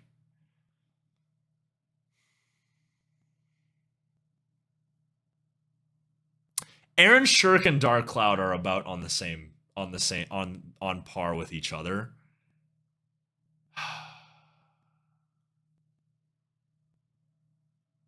Sorry, Aaron Shirk. I gotta go Dark Cloud above. Dark Cloud's 2022 has been nuts. And so many of the tracks he's done have been fantastic. I have to put Dark Cloud above. I'm sorry, Aaron Shirk. If you're watching this, I'm sorry. I gotta put Dark Cloud above. I would say A. Yeah, Dark Cloud's an A for sure. No question about Dark Cloud being an A. Yo, what's up, Dreco? How's it going, my man? Aaron Shirk and Dark Cloud are the same person. Changed my mind. Mixing's fantastic. They both go off in their tunes. They both take risks. I love it, man. They probably are the same person. Dark Cloud is just above. I think he is too. It's the margin is so tiny though. The margin is so tiny between them. Okay. Here's one of the ones where I wish that we had a I don't really listen to this person tier, because I have heard like one Exod tune. So I don't know how to, like, I think we're gonna place him in. I think I just gotta place him in D. Like, I've heard like one tune from him. I don't even really remember how it went. I think it was Magnets. Magnets is like the one tune I've heard from him, and like it was a collab, so it's hard to even get an idea of what his sound is. So yeah, I'm just gonna place him there. Exod, if you're watching, dude. Yeah, you don't deserve that ranking. I just need to listen to you more. So you're not a D artist, but I'd love to put you in a, I just don't listen to this. I haven't heard enough from them. So Exod is awesome. Okay, I'm gonna check out Exod's stuff. I see him on so many collabs in the scene. So I feel like I just need to take a look into what he's doing. Aaron Shirk and Harris, dude, I always see them hanging out together, man. I feel like they're like, they must be like best buds for sure or something. They are a funny duo though. All right, Excision, famously put on the D spectrum last time around. Now we are considering the dubstep, and I didn't say it last time, but I'm not really crazy on his dubstep either. Yeah, I don't know. I feel like the music he's kind of making now is just mainly for shows, and not a lot of innovation is going into the ideas and stuff like that. And I think they could definitely benefit from some better ideas for sure, but I think considering the dubstep, he's like his old stuff is his older stuff is super innovative and creative, but that it's like almost coming up to 10 years on that point since he's like really taken some risks with like Codename X and stuff like that. So we're gonna place Excision mid C. I think I would rather listen to Excision than Arm & Hammer. No, we'll keep Arnhemia there. We just haven't heard enough from Arnhemia. So I wish I could put Arnhemia in there. Haven't really heard much tier, but Excision's gonna go mid C. Your fault was great. Definitely was a good one from him for sure. Yeah, they go to the same school. Yeah, I remember Aaron Shirk told me that. It's just so funny. Like, they just seem like the same person. All right. Fairlane. Another guy who I met. Fairlane's probably the second nicest artist I've met. Danny Olson's the nicest. Fairlane's probably the second nicest artist I've ever met. Fairlane is such a chill dude. And his music's great too. Fairlane's one of those I wish he kind of took us on a signature sound, because I find a lot of the time Fairlane is just so all over the place in what he makes. You can never, and I think it's a good thing, you can never expect him to make the sound that you expect it to be. But he's got some fantastic tunes, man. He's got Out Loud is one of my favorites for sure. Hurt Sometimes is great. The collab he actually did with Crystal Skies, All To You, is one I actually thoroughly enjoyed. Broken is really great. Hypnotize is fantastic. So much risk taken in that tune. Yeah, I could go on for hours. Butterflies, I could go on for a while about how much I appreciate Fairlane's stuff. Now, in terms of the tier list, I think he's here. I think that the thing with him not really having that signature sound and not really knowing what to expect is that a lot of the times there will be songs where I'll listen to and I'll just be like, it's all right. But he has some absolute bangers, and he's not afraid to take some risks. And I think the A spot is very fitting for Fairlane. That has to be the first time I disagree with you. I can recognize Fairlane's sound design. Really, I know he's got like a little bit more of a warm kind of sound, but I don't know. I feel like a lot of the time I can hear a song by Fairlane, and I'm like, I could probably think it's somebody else. I think he's an A though for sure. Yeah, good to see we agree on that at least. I think he's mid to low A. Far Out. I was kind of hoping that when I did this that there were going to be a lot of B's, but now I think that there's going to be a lot of A's. Far Out's fantastic. He's one of my favorite artists. Lives really close to where I do. Still haven't managed to see him yet, but I think Far Out belongs right here. Kind of in that like mid to high A. Has carved out his cinematic bass kind of sound that he goes for, and he's like Fairlane where you don't know what to expect with Far Out, but he always kind of stays true to his sound, and you can always tell it's Far Out every time. Rarely, if ever, makes a bad tune, or rarely, if ever, even makes a mediocre tune. Every tune that Far Out makes is fantastic, and I'm pretty sure that everything Far Out has ever done is a playlist ad for me. Like Elevate is one of my favorite tunes. Constellation is great. Slow Motion, Diamond Heart, Stay With Me, Afraid to Love, Somewhere in Between EP was fantastic. Beyond the Horizon EP was fantastic. Like, yeah, everything Far Out touches turns fantastically. And mid A is definitely, I think, a good spot for him. For sure. Griffin. Like I mentioned before, we ranked Griffin. I think, however, the album came out after The album came out after we did the tier list.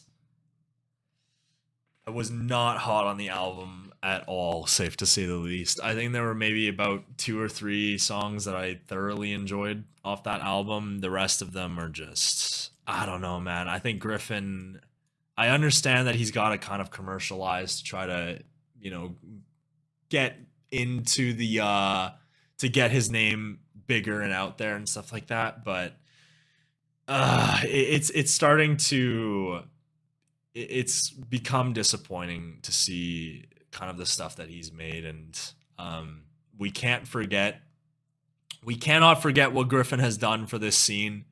But I think Griffin's a C tier at this point. There's few tracks where I'm really looking forward to see what Griffin's doing. His sets are fantastic. I got him to sign my jersey when I got to see him. He's a nice guy overall. I've had like an interaction with him before, but yeah, I don't know. I think it kind of sucks seeing an artist you grew up loving kind of move on to new things, and I'm happy for him, man. He made it. He made it in the scene, but he moves on from his sound, and fans will eventually move on too. So that's just the way it is. Rarely makes a bad tune. Replay by Slander. That's a funny one. Yeah, Replay wasn't that great, but it is crazy though. The sound design was clean on that one. I would say Griffin's below Ben. I think the thing with Griffin is I have to take into account what he's done for this scene, man. If you asked me in 2019, he'd be probably number 1 artist on the list. Insane stuff, but yeah. In terms of what he's done now, it's just not as good as it used to be, man. I hate saying that too because he used to be so good, but all right, Halion. Halion's kind of an interesting addition to this list because like she doesn't produce. If we were going voice, she'd be up here. But I don't know. How should we rank Halion? Like, do we include her solo releases and like take into account the production, or do we solely say like her voice? I think with this we have to consider the production too on her songs. And treat it as if she's like, because this isn't like a vocalist's EDM tier list. This is like producer wise. So I think we have to consider her, you know, production stuff. And in that case, Halion's probably here. Actually, no, that's me. No, I can't do that. She's probably like, her voice carries, dude. Her voice carries. I think we'll have to go Halion, like maybe mid C. You know, I think the production kind of just doesn't really stand out on her solo releases, which is fine. I mean, her vocals are the selling point of her tunes, and like I said, if we were considering her vocals, she'd be up in S tier. But just considering with her production and whatnot, I think you'd have to really just listen solely for the vocals. But I hope Halion does a remix album for her album that she did, because that is going to be one of the best remix albums of all time, hands down, with the Slander one. But I think Halion's a pretty good spot in mid C if we're considering the production. But yeah. All right, If Found. Wait, let me see what she. Yeah, I'm pretty sure her boyfriend produces, if I'm not, or fiance or husband, whatever he is to her. But I'm pretty sure he produces for her, if I'm not mistaken. But regardless, the production could definitely. I think I wish the production was just a little bit more pronounced, but it is what it is.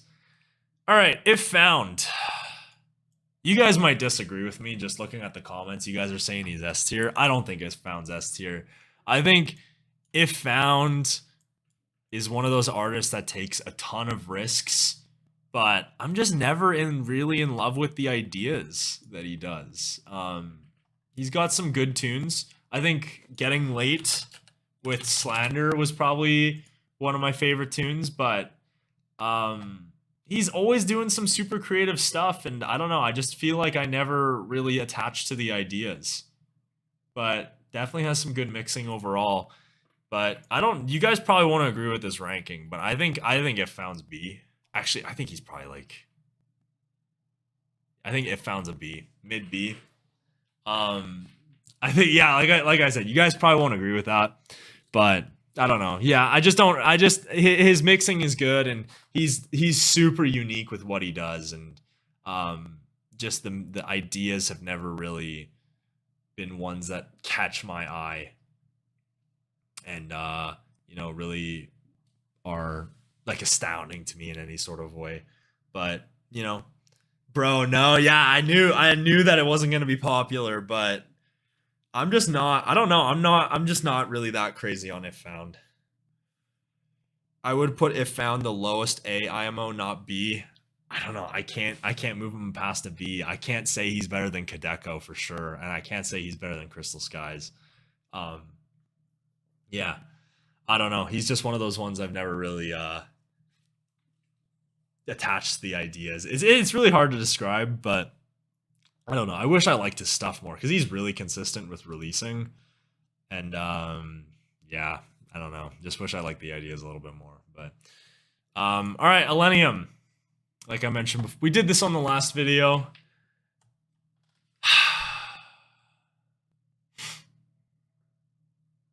He's still, Illenium's still an A. The question is where in A.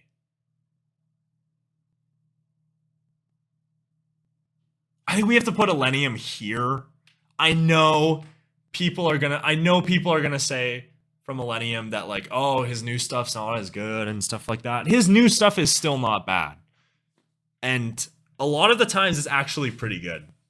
it's just the impact's not really fully there. But Illenium still has his signature sound carved out, and everything he touches is generally pretty good, man. I don't think I don't think his quote unquote downfall that a lot of people are describing is even remotely similar to Griffin's. I think Illenium still has managed to keep the signature of his sound there. And I don't have a problem with I really don't have a problem with what he's doing now. I think this 5th album that we're seeing is going to take a lot more risk than Fallen Embers, I think, just based off the singles that we've seen so far. Shivering is one of my faves this year. Yeah, Shivering was one of the best songs he's done in a long time. And that came out this year. So I think Illenium deserves a ton of credit, man. I think he deserves a ton of credit. He's managing, because you know that when artists get bigger, they're going to commercialize their sound. He's still managed to keep the old fans engaged with what he's done. So I think he deserves credit for that. How can you put him below Crystal Skies after All That Really Matters remix? I think I got it. It's just Crystal Skies 2020, man. Crystal Skies 2020 was S+ tier. Crystal Skies 2020 was absolutely nuts. So I think I put them in B solely because of that. And their stuff, it hasn't been great, but it's not like I think it's still more. Honestly, like, it's probably still more listenable than the Griffin album. So, like, I think the B spot's fair. Like I said, I'm just not, I don't know. There's something about If Found's ideas that just don't really connect with me. I'm more of like the euphoric melodic type guy. And I feel like he almost never goes for that sound. So, yeah, but Ascend still, but yeah, Ascend's fantastic. He, like, honestly, all of his I feel like Awake Ascend was the best Illenium we got. I know people will say Ashes, but the sound is starting to become a little dated on Ashes. So was Nurko, and we all know what happened there, dude. I think Nurko's still not bad, man. I still don't think Nurko's that bad. But yeah, I think Illenium in A tier is a good ranking, like a mid to high A. Jason Ross.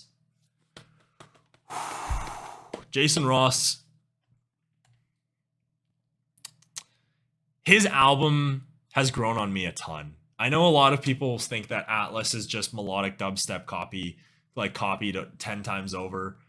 I think that his melodic dubstep sound has elevated so much over the past couple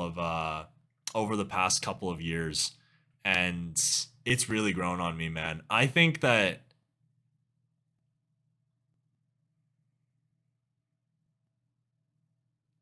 I can't put him over Illenium. But Jason Ross is fantastic. Jason Ross's stuff has been really good.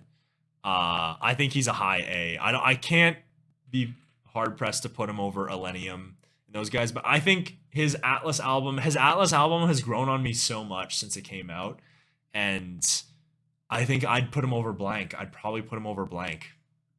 His stuff is really great. You know, he doesn't really go for these crazy ideas, but he really knows how to construct verses, and I think that really takes him over a lot of these other artists when it comes to, you know, producing and whatnot. He really knows how to make a good verse, and I think that can take songs in crazy different directions. Caden, you gotta put some of these in S. I'm sorry, dude. We haven't come across an S tier artist yet, man. We haven't come across any, and there's probably, looking at this list, I feel like there's only a couple, but Davin deserves S. I'm sorry, Davin's not S. He's very close. I don't think he's S though. But yeah, I think Jason Ross is a fitting A. I think he deserves that spot. So, all right. I have never heard a single. I'm gonna be honest. I've never heard a single from Johnny Che. I've heard the remixes that he's done, for like the Justin Bieber Ghost thing that he did. That was really good. He has to go in this spot of just like, I'm sorry, I've just never really heard a lot that Johnny Che has to offer. Maybe I'll listen to more stuff that he does, but yeah, just not familiar with his stuff. Again, this would be, I would love a, maybe we should just put them here and just not rank them, because I don't want to, Arnhemia is going to go here too. I just don't want to rank guys that like I'm just not familiar with, right? So we'll just leave them in the bottom, and we'll call that the need to listen to more of. Kepik, my boy Kepik, man. He Kepik, me and Kepik, he's familiar with the channel. We've talked a couple times. Super chill guy.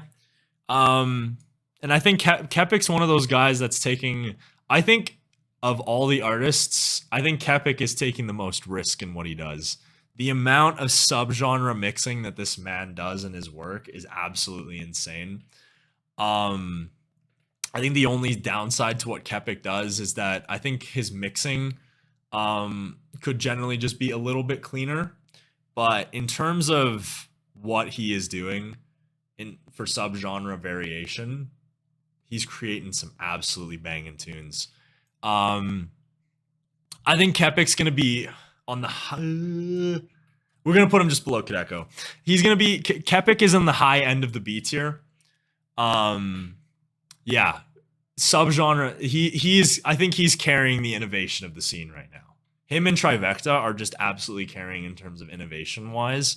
If he can, if his mixes can just get a little cleaner, he'd be up here. Easily would be up here. But just for now, we'll stick him in B. We'll see what he's got in store. I'm assuming he's working with I'm assuming he's working with the Illenium, or not Illenium, the Ophelia boys, and we'll see some great stuff coming from him in the future. Whoa, only A? Come on, bro, dude.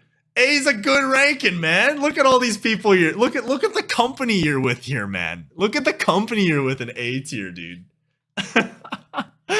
Look at the company you're in. I'm placing you in the same tier as Illenium and Jason Ross. And you're in the same tier as AU5, dude. Oh man. What's up, my man? How's it going?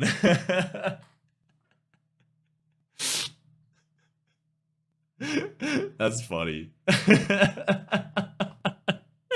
All right. We're going to move on to Clax. Just not really. I'm not really big on Clax. A lot of Clax's stuff I've heard. I've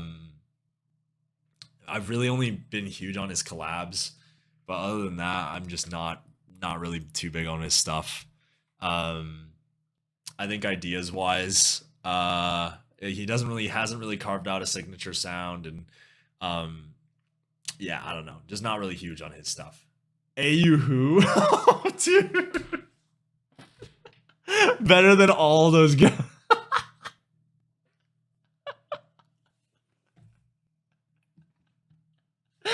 Oh my god, man.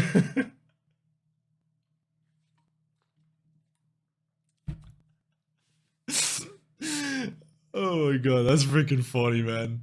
I love you coming in here. Oh, that's awesome. Yeah. Back on topic. Yeah. Just haven't heard much from Clax and of the stuff. But I feel like I've heard enough to just say like I'm just not really crazy on his stuff. But all right, Last Heroes. Everyone knew this was gonna happen. You guys were bitching that I didn't have enough S tier artists. Well, guess what? We got a fucking S tier artist now. Last Heroes is S tier, not even fucking question. My ranking has not changed slightly from when we did the last tier list. Hasn't changed. Has not changed. He's a mid. Last Heroes is a mid S. I don't know why I was gonna say he's a mid S. They're a mid S. S tier for sure. Don't even need to question it.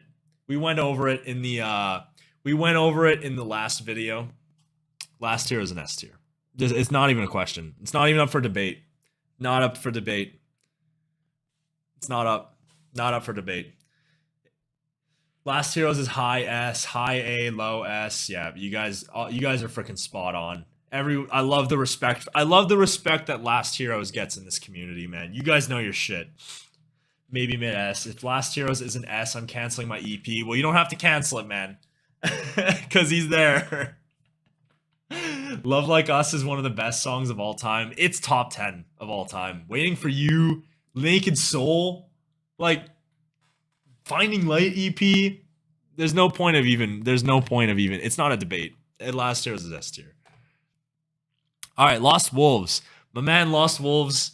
Love what he's doing. I wish he had a great start to he had a great 2021. He had a good start to this year, but he's been a little quiet. Assuming he's brewing some stuff up in the studio, but he is also innovating the sound. Him and Kepik are doing a really good job at innovating and taking some risks. I think Lost Wolves is also a high B. Him and Kepik are like equal tier. I'm gonna put Lost Wolves slightly above Kepik. I'm gonna put him slightly above Kepik, but everything Lost Wolves has done has been gold. The Fun Case remix that he did this year, fantastic work. But he's just been kind of quiet this year, man. So hard to really rank him much higher. But from what we've seen of Lost Wolves, he's been fantastic. He's been absolutely fantastic. Lost Wolves won the Skyfall's Kingdom remix. Dude, the whole remix pack was great, man. I ended up listening to the Kingdom remix. I thought it was pretty good. Atlas over Love Like... Dude, Atlas is a top song, too. Like, everything that Last Heroes touches is fantastic. Atlas is a top tier song as well. Celestial Void remix. I've listened to that one a lot this year. I think Celestial Void is one of the... I think Celestial Void's one of the biggest up-and-comers in the scene right now. I think his stuff is absolutely insane, and he's doing some special things. Actually, I'm gonna cancel my EP because no reaction on timeline. Dude, I've been like busy over the past couple weeks, man.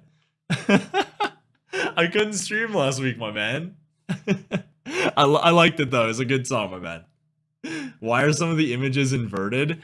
I have dark mode on, and so like, but it's like a ghetto dark mode. It's not like an actual dark mode. So sometimes it detects that this is like a white picture and then it inverts it to dark. It's super ghetto, but like it basically, I love it because it makes everything on my Chrome dark mode. So like it's easier to use the computer for a little bit longer if I'm doing a lot of stuff, and then you don't get a ton of eye strain. So that's why it is inverted. It's super ghetto. Buys Schmissy, you got work to do? What the fuck does that mean, man? You gotta check out more from Celestial Void. I have listened to everything in Celestial Void's discography, and all I'm gonna say is that Celestial Void will likely have a spot in my I'm thinking of doing top 50 songs of 2022. Celestial Void will likely have a spot in the top 10 for one song he did this year. I'm not gonna say which one. It could be the Lost Wolves remix. It could be some of the other ones he's done. He will likely have a spot in that top 10. Busy Smissy, you got work to do. I was gonna say, I was like, what's Bias Smishy? Busy Schmissy, you got work to do. Dude, I don't get paid for this shit, man. If I'm available, if I'm available. If not, I'm not. Amit is so good, man. Celestial Void is on the come up, dude. His stuff is insane. I love what he's doing. I wish he did more. I'm hoping that he does more in 2023, but all right. Lost Wind. I'm sorry. I've never heard of Lost Wind. I'm going to be flat out honest. I've never heard of Lost Wind. So I can't even rank that. Guess I'll have to listen to what Lost Wind does, because yeah, haven't heard a single song from him, I don't think. So, all right, my boy Man Cub. Where do we want to place Man Cub? Here's the thing about Man Cub is everything Man Cub does is so fucking good. Everything he does is so good. Mixing is like top notch. Ideas are fantastic. The only thing I have an issue with Man Cub is that I know I know he's a perfectionist and that everything has to be good, and that's why everything he releases is so good. But I just wish he released more, man, because it's so hard to go into the year and see that he's I think he's only released like 2 songs this year, and man, I just wish he released more. His stuff is so good. Man Cub is cracked, dude. Man Cub is so fucking good. He's A for sure, but like the question is where in the A tier? High A? I don't think he's high A. I think he's on par with Dark Cloud and Aaron Shirk. I think I'd probably have to go. Is he better than? No. I don't think he's better than Far Out. I think this is a pretty good spot for him. It's just considering what Man Cub does, man. Everything he does is so fucking good. Everything he does. I don't think he's ever released a song where I've been like, that's not a playlist ad. Dude, I'm reading the comments. New EP.wave is going in the trash. Aaron Shirt X Dark Cloud final, actual final, real final dot wave in the trash. Dude, you can't throw the collab in the trash, bro. High A, higher than me, above Aaron Shirk. Dude, Aaron Shirk is like the biggest Man Cub fan on the planet. I hope Alex sees this. That'd be fucking hilarious. You guys should collab then if you're such a huge fan. Fucking collab with him then. That would be a dope collab too. Yeah, I think Man Cub's fitting in mid A. Like I said, one of the most, everything he touches is just fantastic. And like I said, just wish he produced a little bit more. But you know, if I have to wait for the Class A tunes, we gotta wait for the Class A tunes. So, and I keep spoiling this 2022 list. Man Cub is going to have a spot in the top 10. He has a song this year that's in the top 10. So I want to, but he's busy, bruh. Dude, you gotta, man. Make it work. Make it work. He is a busy man, though. I know he's been playing some shows lately, and I know he's got a lot that he's doing. He's been so quiet. He's got stuff going. To be honest, let's see. Wait, I'm missing a ton of comments. Blank is above Man Cub. Yeah, I think Blank's above Man Cub. I think Blank's probably on above Man Cub just based on consistency and consistency of releases. Yes, do it. Men Cub. I got Blank over Man Cub. Yeah, I think Blank's over Man Cub too. It's close though, because like we're considering the dubstep in the D and B now, so I think he's got to be above. But overall, the A, I know you guys keep saying there's too much in the A. These guys are all A, man. I don't know what to tell you. These guys are all A, and I think there's going to be a couple more in the B later on. So, but speaking of you guys complaining that there's too many A's, Mazzari's definitely an A.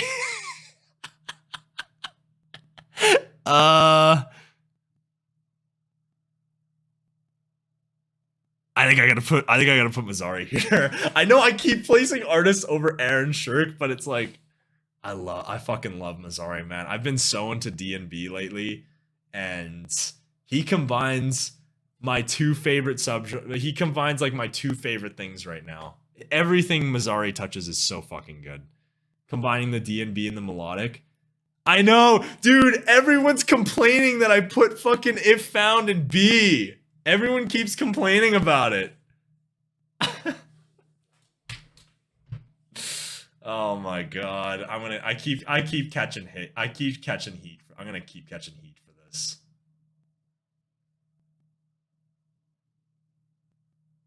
Dude, I don't know. I don't know. Like I said, the only way I can explain it with If Found is I'm just not in love with his ideas.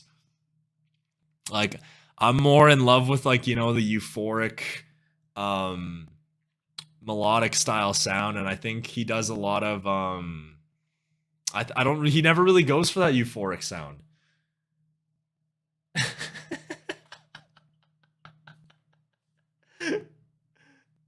Let me hear the take on If Found. We'll see if it suffices. We'll see if it suffices. I don't know if it will for you guys, because it's like, it seems like you guys don't accept my, don't accept my if found take, but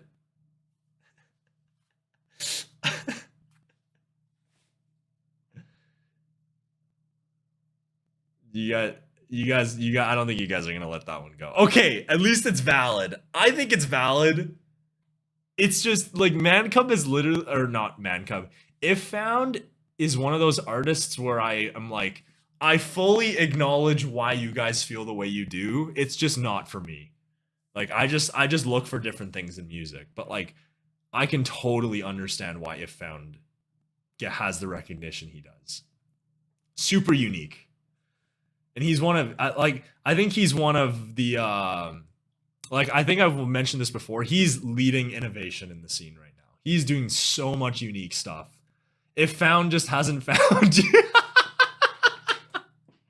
Dude, maybe he hasn't, man. Good little play on words there. Yeah, maybe I have to, If Found has to find me, man. Yeah.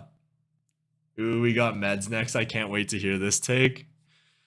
Yeah, I don't think you'll be disappointed in where I'm going to place Meds. But yeah, we'll finish Mazzari.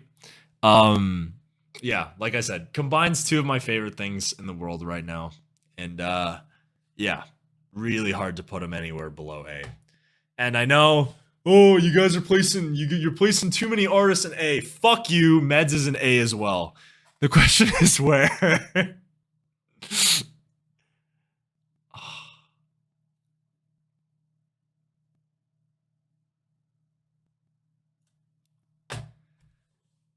Aaron sure can have the he'll probably take the crown on this one. I think Meds and Aaron Shirk are about on par with each other. They both make really solid stuff. I think that Aaron Shirk has a little bit of extra benefit in terms of drops wise, and Meds has a little bit of the advantage in terms of the verses wise. But I think that's why their collabs are so fucking good. So yeah, I think they're about on par with each other. In the mid to low A tier for sure. Okay, if you put me between me and Dark Cloud, I'll be happy. Dude, I don't know. I think it's close, man. It's close. It's really close. Like I'm telling you, from the start of Man Cub to the end of Meds, I think that all of these 5 artists are like the exact same. I think they're the exact same. Meds mixes are better too. Dude, are you I want to see what Aaron Shake says to that. I did hear it on your on your Instagram post. I heard it. Thought it was really good. I think Meds' verses are just absolutely insane though. Like Light is insane. I literally I knew he was gonna have something to say to that.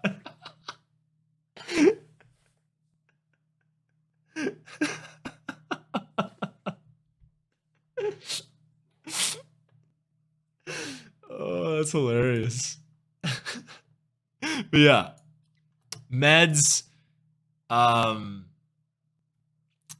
the way their verse writing, the way that they construct their verses, their ideas in the verses, they're like Meds and Man Cub are very similar in the idea that I think that they are so good at constructing really great verses. Like if you listen to a Man Cub song and can break down the verses, I think Man Cub's on par with Seven Lions, and I think Meds probably is too. They are so good at constructing the verses. Dude, is there like a full-on debate going on? What the fuck's going on here?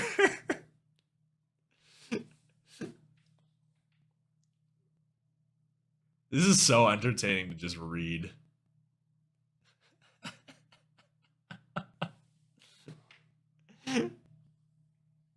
Yeah, buddy, I don't know if I take it too seriously, my man. It's just a tier list we're doing for fun. All right, we'll move on to Miles Away. Don't really listen to too much Miles Away. He's Canadian, so I gotta give him props for that. It's not gonna factor into the rankings, but yeah, Miles Away is an interesting one. Don't listen to too much of his stuff. I think I'd probably put him like here, like mid C. Overall, I think we're just. I think that he just goes for stuff that I'm not too fond of. Like I just love I love Impact. Like Miles Away doesn't have that much impact involved with his sound, and yeah, overall just not someone I listen to too often. What's going on in chat again? I'm so shocked you put Far Out above me. Personally, don't like his stuff at all anymore. Dude, I love Far Out, man. There's something about like the thing is that Far Out, I think the big thing with him is that I love it when guys develop their signature sound and then they try a bunch of different things and you can still tell it's them. Like every song you hear that Far Out made, you can tell it's by him. Dude. Dude, Far Out knows who I am, man. You gotta hope he doesn't watch this.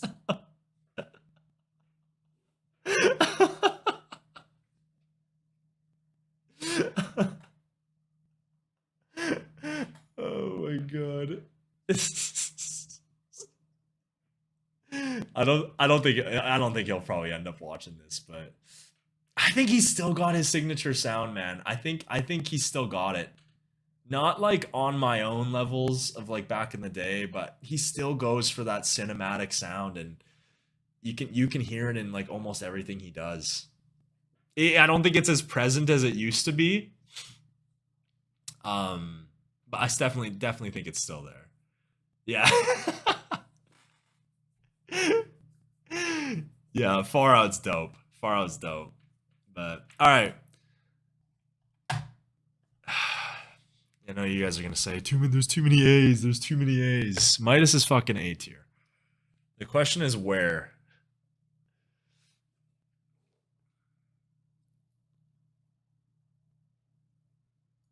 I think this is a good spot. I think the big thing with Midas is that I think his sound. I think he's really just started to evolve his sound a little bit, but he took a lot of risk with the Ray Volpe collab, and that was such a breath of fresh air for him. But I feel like a lot of the time he just does like the melodic stuff, and a lot of it sounds very very similar to each other. I mentioned this before in the last tier list I did and whatnot, but overall mixing's fantastic. He does a really great job. Ideas are fantastic. Vocal writing, verse production's fantastic. And his sound is super signature. So Midas is definitely belongs in the A tier for sure. Oh god. Oh, I think you have too much in the A tier. 14 in A. Jeez, am I putting too much in A? Like the thing is, the only two that I would be willing to move to B would be Danny Olson and Fairlane, but I don't want to do that because I don't think they're worth the B. What is this fucking monkey chain that's going on? What is going on, guys? Oh my god, this chat has turned cancer.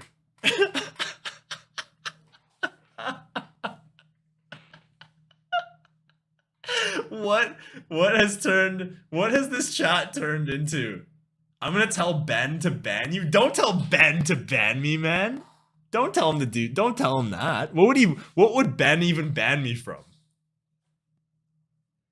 I think Ben would back me up. Ben would back me up.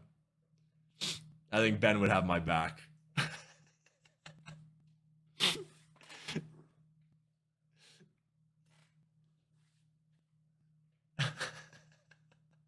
Dude, what is this chat, man? What is this? What is this chat turned into? Ben is my Ophelia dad. You can't get him to do that. Ben would have my fucking back. Ben would have my back. He wouldn't ban me. I don't even know what Ben would ban me from. Anonymous human, who's Ben? Ben's the label manager of Ophelia. Oh my god, Aaron, you fucking bend over. Oh my god. Bro, what is going on here?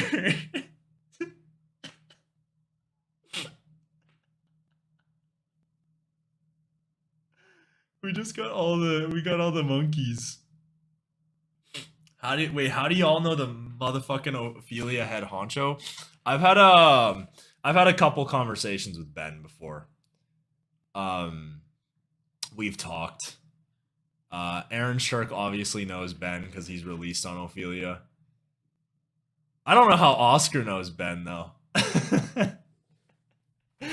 Probably just I mean, when you're a big Ophelia guy, you kind of know like who runs the label and stuff like that. Ben's a legend. Oh my god, what is going on?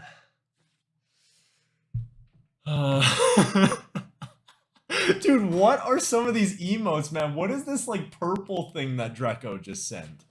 What is that? Or like the red thing? What are these things, man? What even like what is that?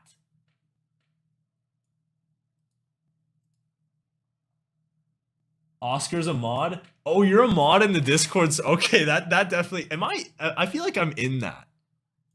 Hold on, I'm gonna check if I'm in that. I'll at you and say what's up. Is Ben in the Discord? Dude, I feel like that guy is way too busy to be on the Discord.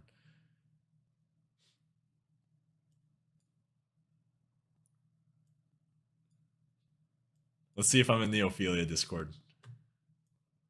If I am, I'm gonna say a comment right now. I am in the Discord.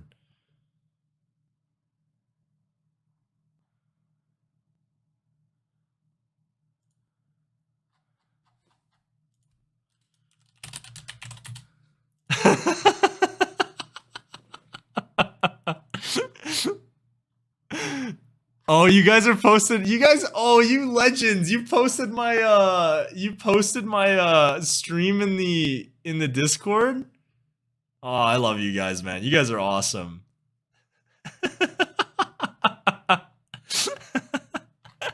Dude, I recognize all these guys, man. What? I recognize everyone here. How am I just I've completely missed out on this community. Holy shit, I should be here more often. What's up, boys? Oh, I fucking love you guys. I love you guys, man. Best fan base. Oh, Dreco's here too. We got everybody. Oh my god.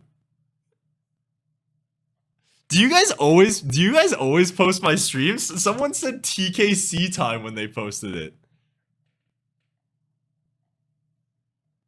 Oh my god, like, dude, I searched TKC in the Discord. You guys talk about me so much. You guys are the best fan base in the world, man. You deserve the Ophelia adjunct role. Do I deserve that?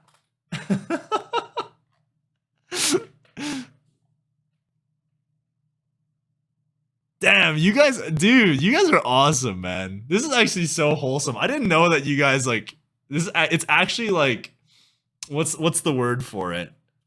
Not like I guess like humbling. I guess like Greg mentioned me.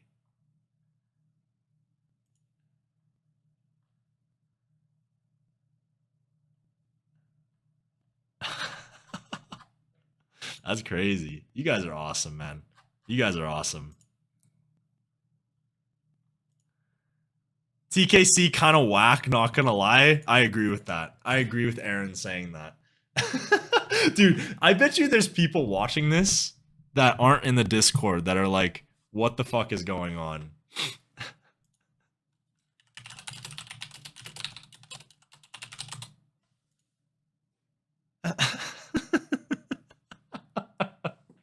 This is hilarious, man.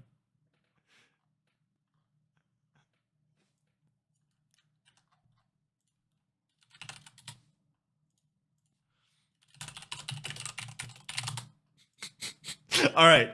I'm gonna, I'll participate here more often. We gotta get back to the tier list though.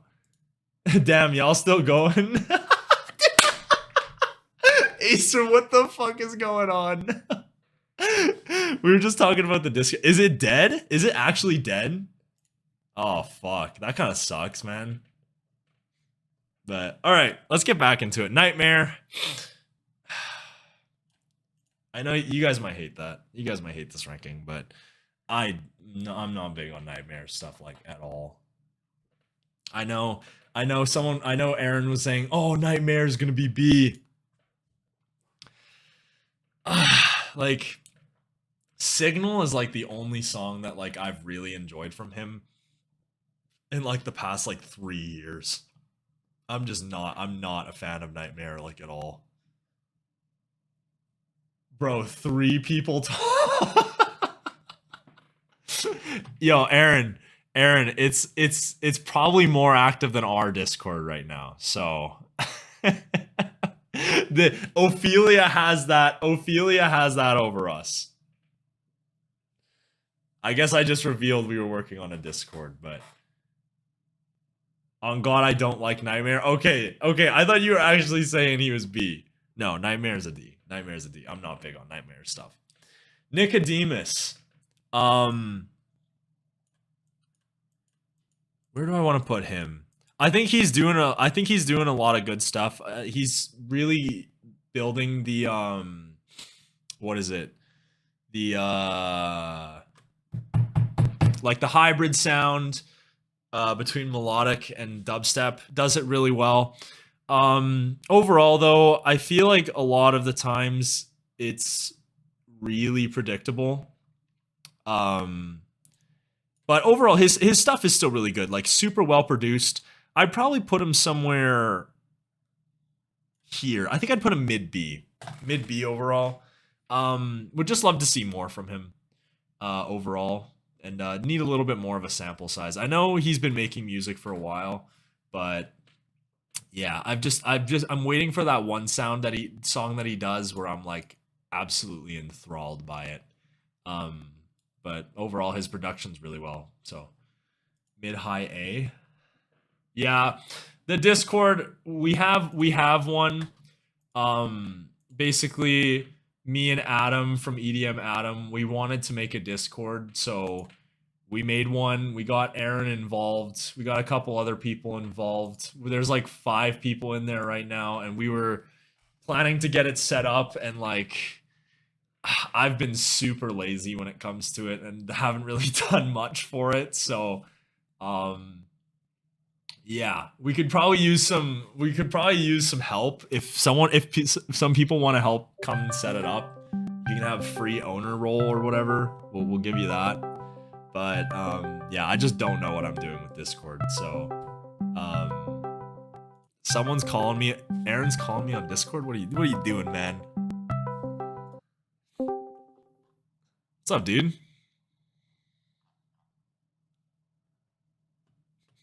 Dude, this stream has gone haywire, bro. Everyone's gonna be so confused what's going on.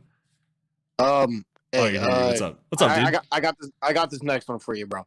But you put Nurko right between Blank and Midas. Nurko's S tier, dude. That too. Okay, that's it. See ya.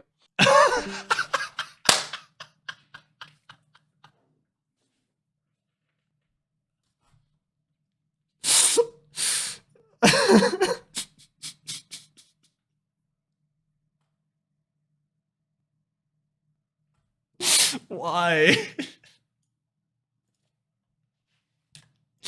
What are we doing here, man? What are we doing today?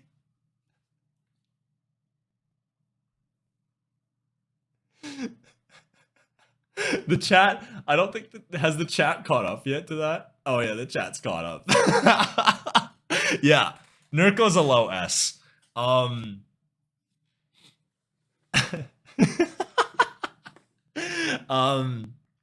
Nurko's got the impact. His 2020 run that he did was absolutely insane. And yeah, he's the thing I love about Nurko the most is he never does the same drop twice. And I remember hearing from Illenium, I think he said this, that Nurko made like 4 different drops for sideways, and he wanted to have a different second drop when Illenium didn't allow it to happen. And I was like, dude, we could have had 2 drop. We could have had a different second drop on sideways. But overall, I think Nurko is really pushing the scene. Like Dreco said, I think the only thing that's really holding Nurko back is his mixing. But the ideas wise, he is next level insanity. His ideas are absolutely insane, and I think he's an S tier for sure. I know I put him S tier last time. He's a low S, but he definitely deserves the S ranking for sure. My man Ray Volpe. We're considering the dubstep this time, so we'll go Ray Volpe like here. Yeah, I think he's better than Fairlane and Danny Olson for sure. Ray Volpe's dubstep is absolutely insane, man. I'm so tired of hearing Laserbeam at shows. You hear Laserbeam at every fucking show. It's starting to get a little old, but Ray Volpe, everything else that Ray Volpe has done is so good. Screechy Song's insane. Like every EP that he's done is so good. Top tier sound design on everything. And super, and his sound is super signature too. Like you can hear Ray Volpe's sound from a mile away. So definitely deserving of A. I know you guys, again, probably too many A artists, but what's the hot take? Wait, why is everyone surprised by this? Is it too high or is it too low?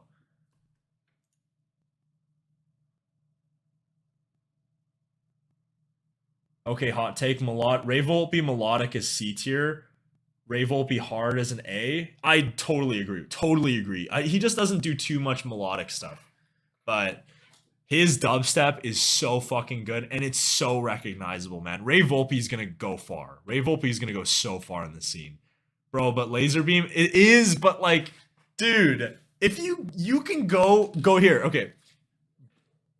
Let's take a look at you could have went to any festival this summer. Like I was at North Coast, which was in September.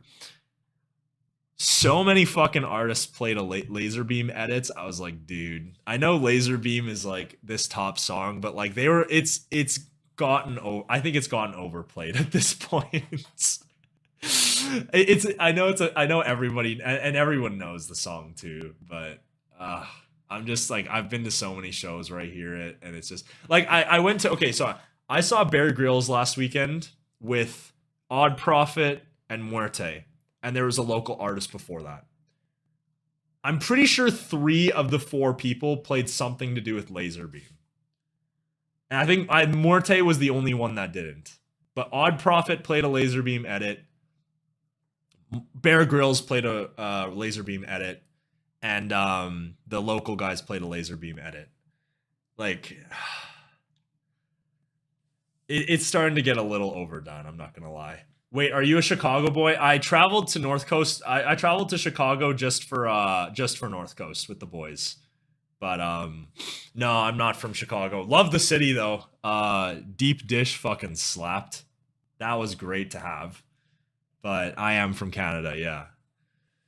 Out in the middle of buttfuck nowhere, Canada too. So, I played out this laser. I saw on your story, or in the not on your story, on the Instagram post that you played it. I was like, Aaron Strick's out here playing fucking Laserbeam too. I was like, everyone's playing it. My take is normal Laserbeam is now lame, so you got to make an edit of some sort. Yeah, I agree with that, but it's just even still like, dude, so many people play Laserbeam, man. It was a fun edit though. I saw it. I would have got hyped to it. Because Screechy Song is fucking probably the best song he's done.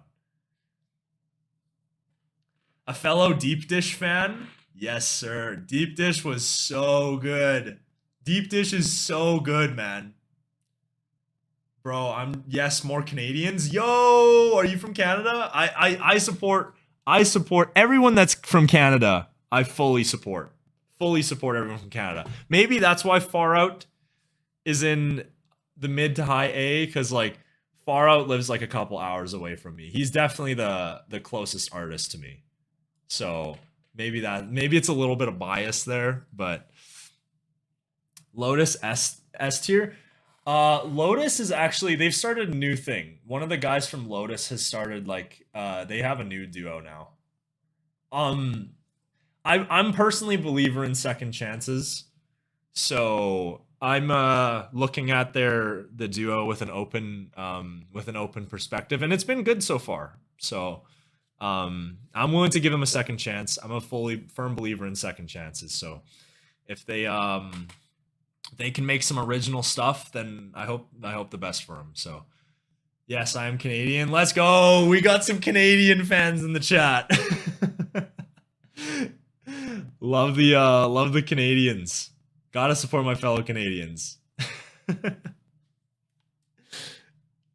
Yeah, but there is no good deep dish in the Bay Area. Wow, we got like tons of local, tons of like not local, but like international. Because I know so many people from here are viewed from Europe, and then like now I guess it's because we're streaming late today. I guess a lot of like the American fans are on. Wait, what's the Lotus 2.0 duo's name? Should I share it? Like, because here's the thing, right? I don't want. Here's the problem with this. Okay, well, I guess Aaron Schrick just said it. I was gonna say, I really, please, guys, because I know what happened when I made that Lotus video was a lot of people went and like said a bunch of shit to them on their Instagram post and whatnot. Please keep it civil. Cody from Sunset City he's such a cool dude. Me and him have talked a lot, and he's so nice. So yeah, please, if possible, just try to keep things civil. Don't really bring up Lotus and call them copiers and stuff like that. I ideally, I think all of us want to kind of put that in the past. So just like I said, please be civil if you're gonna go view their stuff. But yeah, it's Sunset City. Is this a music listening to viewers song stream? I've wanted to do one of those where I do a little feedback stream. I've been wanting to do one of those. Definitely want to wait for another deader week, and then we can figure some stuff out. But yeah, Cody's such a nice guy, man. Such a respectable dude.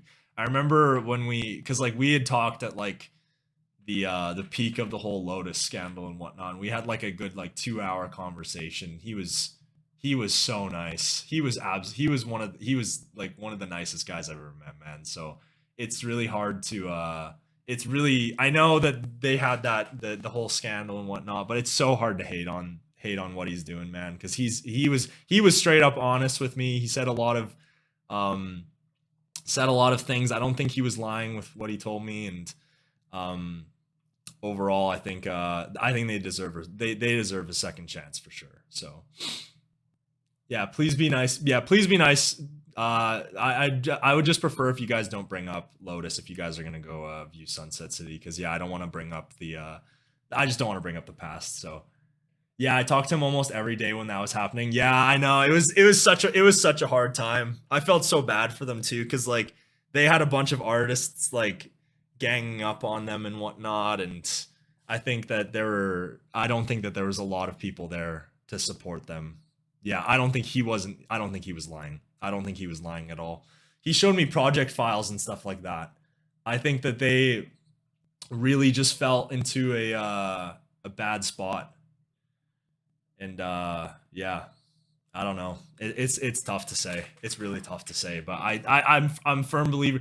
Even regardless if they were super guilty and they straight up ghost produced and everything, I think that they still deserve a second chance. So yes, moving on. I don't like to talk about Lotus, so I'm not a fan of talking about that, because, like I said, not huge on. I'm huge on second chances. I believe everyone deserves a second chance. So, All right, Riot.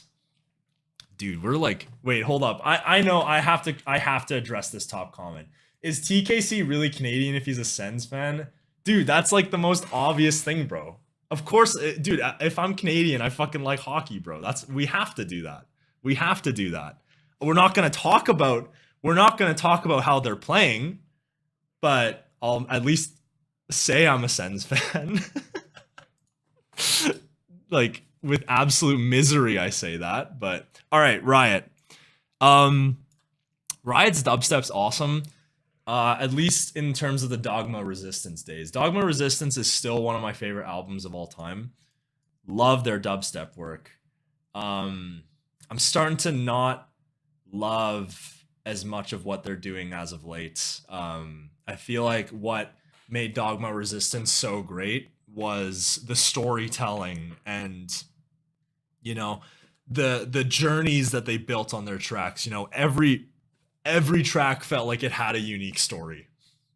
And I just feel like we're not getting that anymore with Riot. And, you know, their dubstep was really good. But without that story, it's kind of hard to stand out nowadays. I think Riot's a low B. I think, but like if we were talking Dogma Resistance days, dude, we're talking up here. But I think as of late, their stuff has kind of gone downhill a little bit. Just wish that they kind of brought that story element back, you know, telling stories with, you know, like Overkill. I know Acer says that Overkill is objectively the best dubstep song of all time. I don't know if it's the best, but it's probably the top 10, at least top 10 at the minimum. So Overkill's fantastic. Aaron Shirk's talking about the Mob. The Mob is fantastic. Herbivore's fantastic. Iwa is probably one of my favorite songs that they've done. What's the Disorder Rebirth is fantastic. Like, everything that they have done is so good, and at least in that era. And we've just kind of eliminated the story aspect. So would like to see that, you know, come back a little bit. But Rival, gotta place Rival down here. Just haven't really listened to it. I know Rival did a collaboration with Highland, but that's about all the Rival I've listened to. So another artist I probably need to listen to more of. Sabai. I'm gonna play Sabai probably like here. Really a fan of Sabai's vocals that he does. I think Sabai's really great at constructing verses around the vocals, and he gets some great vocalists and some great vocal performances. But I think in terms of drops wise, Sabai just doesn't really do enough. I feel like it's just doesn't really stand out from the crowd.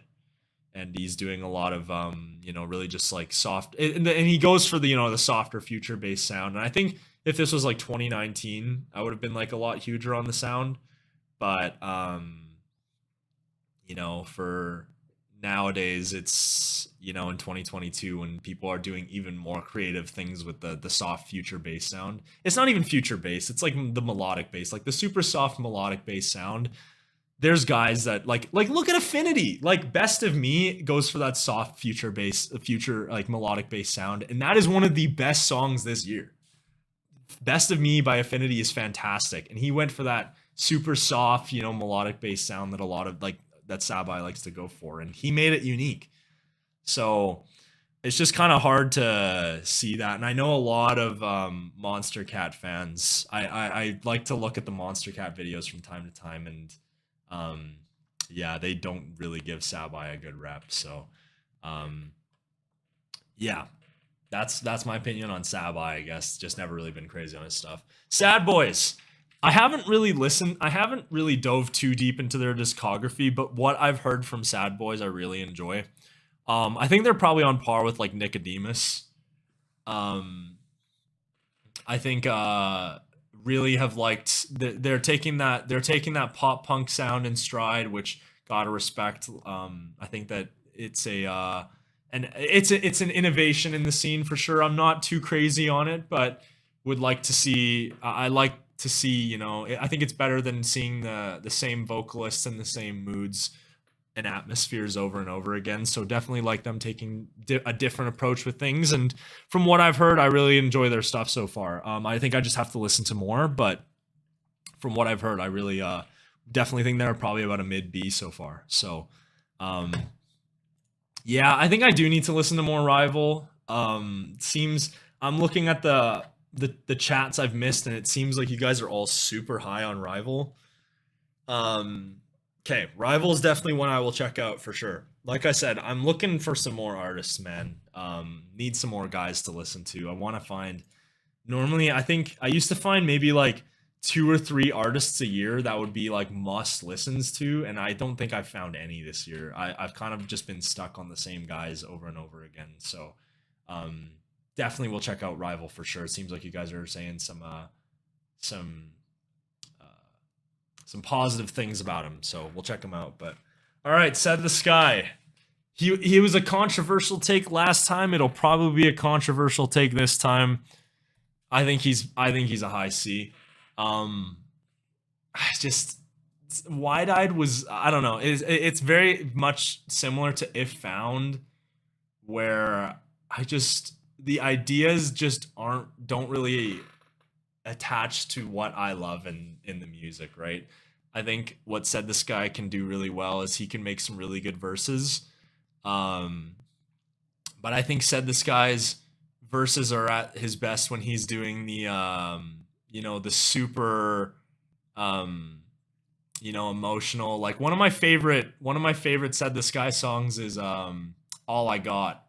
The verses on All I Got are fantastic, and I feel like he doesn't go for that super emotional sound much anymore. I feel like and when he has recently, like in Gold, in Walk Me Home, those are, and Emotion Sickness. Well, he doesn't really go for that sound and Emotion Sickness, but when he goes for that more somber, sadder sound, I think he really does fantastic in that. But I just think he's been going a lot more for more of like an upbeat sound lately, and I don't know. And the drops just don't really draw my attention much. So I don't know. Yes, I know you guys are gonna think that's controversial, but yeah, I knew Aaron Shirk wasn't gonna like that one. And Dreco, I remember you from last time. You didn't like that take either.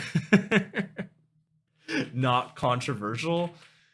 I'm pretty sure that's probably sarcasm. I know for a fact that that's a controversial take, and I totally like, it's another one where it's like I totally get you guys saying like you love Said the Sky. I understand it. It's not one of those ones where I'm willing to fight on it, but it's just not a sound for me. So C feels too low. Yeah, I know, but I just don't know who I would place him above. Like, I consistently listen to we love. I wonder if it was chance, but the moment I said that and it showed up on the stream, someone left. Someone probably just heard me say said the Sky C and just, I'm fucking out of here. Yeah, I think the main thing with Said the Sky is I wasn't really too big on Wide-Eyed to begin with. And so having Sentiment be an album that I also wasn't that crazy on, it's just I haven't really had many Said the Sky songs where I've truly been like, these are must adds to the playlist. Very few. Emotion Sickness will probably be on my top 50 this year, though. I'll give him credit for that one. But Said the Sky is currently hella up, and Illenium currently hella down, IMO. See, I don't know if I agree with that. I think Said the Sky, I think Wide-Eyed was better than Sentiment. I think Wide-Eyed was better than Sentiment. I think it was better. I forgot Sentiment was Said the Sky. Bro, Sentiment was a W album. I don't know, man. I think it's just because I'm not too much on the down-tempo sound, and he went for a lot of, more laid-back, chill style sounds on that. I totally get it, though. I totally get, people that love Said the Sky, though. Like I said, it's not one that I would even argue about. And everyone I tell that to, they're like, what? you don't like Said the Sky, man? Like, no, I'm not crazy on him, man. Sentiment is album of the year contender for me. I can understand that for sure. I don't like, see, I'd put Trifecta's album number 1, and I don't think it's close. This channel is D tier on God, dude. The thing is that I don't think my channel would fit on this, because it would be, there'd have to be an F tier somewhere. We'd have to put this in F. This is just like, I show up once a month, spit some garbage takes, and then I just leave for another month. Like, oh. I'm gonna wait for the chat to catch up on that one. It was just more pop punky. Yeah, and that's the thing. I'm not in love with that sound, man. I think it's good for the scene to have that innovation with the verses and whatnot, but I never grew up with that era. I know a lot of people in this scene have grown up listening to, like, you know, the likes of I can't even name like a pop punk artist or whatever, but you know, a lot of people grew up listening to those guys, and it makes sense that artists are wanting to dive into that sound. It's just one I never grew up with. I grew up listening to Skrillex and Zed and all those guys, so like that's the sound I'm into. So, but yeah, we could talk for hours about Said the Sky, bro. Go back and listen to Wide Eye. 50% of the songs are probably not as good as you remember. See, but the thing is if I listen to Sentiment, I think I'd think that for Sentiment.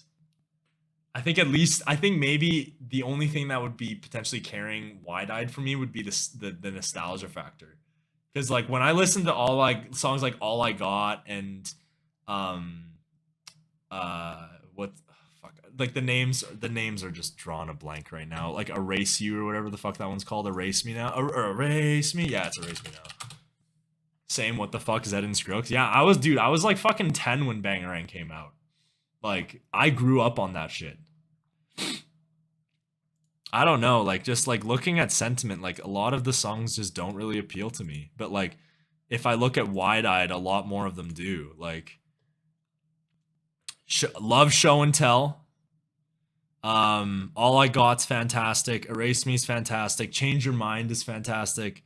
Superstar's great. Never Gone's great. I think there's a lot more on like there's so many songs on Sentiment that I've only listened to like once or twice. That's the good one. Never Gone is great. Hey, we found some common ground. We can agree that that Never Gone is good. We found some common ground. Hey, and I'm willing to give you guys on Sentiment. I will give you Gold. I will give you Emotion Sickness. And I will give you Walk Me Home. Those are 3 I will absolutely give you that those are top-notch songs. I will give you those 3. But like, I don't know if I can agree with the rest of them. Gold is so good though. I love Gold, man. My dad got me into EDM. He showed me Skrillex. Dude, he's probably proud of you then, man. He showed you EDM and now you're making it. Like, he's probably proud of you for that.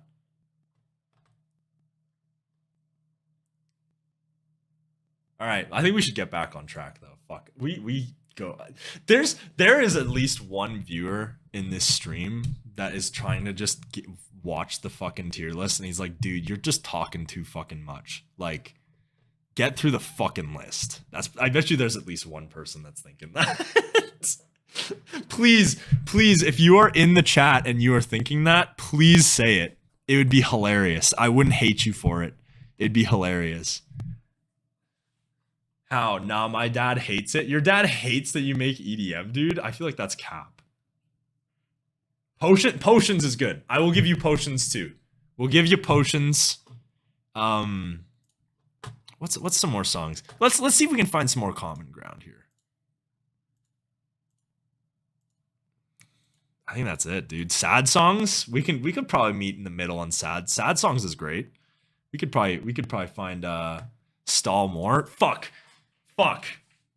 you're right. Okay. 7 Lions. Like, Do we need to say more? He's S. He's S. Quit flapping the lips and keep going on with the BS. Do you disagree with 7 Lions being S? Please tell me you disagree with that. Please tell me you disagree with that. Quit flapping the lips. BS. Dude, tell me 7 Lions isn't fucking S tier. Tell me he isn't. Also, yeah, definitely joking. My dad tries to come to all my shows and shares every song. That's wholesome as fuck, man. I love that. That's wholesome. Parents will the parents will always be there for you. But yeah, 7 Lions S tier. What more needs to be said? I went super in depth on my last tier list, so not much needs to be said. The godfather of melodic dubstep.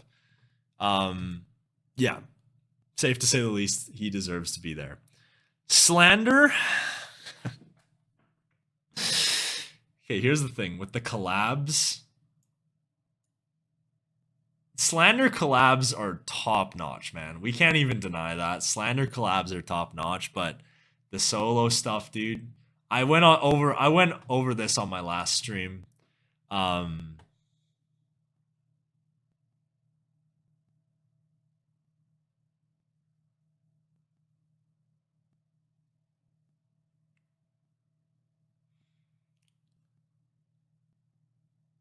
Yeah. I think that's a reasonable spot. Like I said, the collabs are fantastic. The solo stuff, not so much. I didn't fucking put Slander over them. I didn't do it. And you guys are gonna say, "Oh no, dude, you're gonna put him in the same tier as fucking Said the Sky. You're gonna put him in the same tier as Said the Sky." Behind Arm & Hammer, dude, come on, Slander's better than Arm & Hammer. You Don't Even Know Me is a fucking banger, dude. Love that song with Slander and Riot. Did you know that Slander only sent drum stems? There's no way is that actually true? Dude, I remember last time we did this, Dreco dropped like bare truth bombs about Slander, and I was reading them and I was just like, dude, what the fuck? Are these true? Why is everyone saying where's Subtronics? Why is everyone saying that? I didn't make this tier list. Dude, here. You want me to rank Subtronics? Okay, pretend rivals Subtronics for a second. Subtronics would be here. Subtronics would be there. All right? If we're ranking Subtronics, Subtronics would be there. Rival would be Subtronics. Subtronics would be S tier.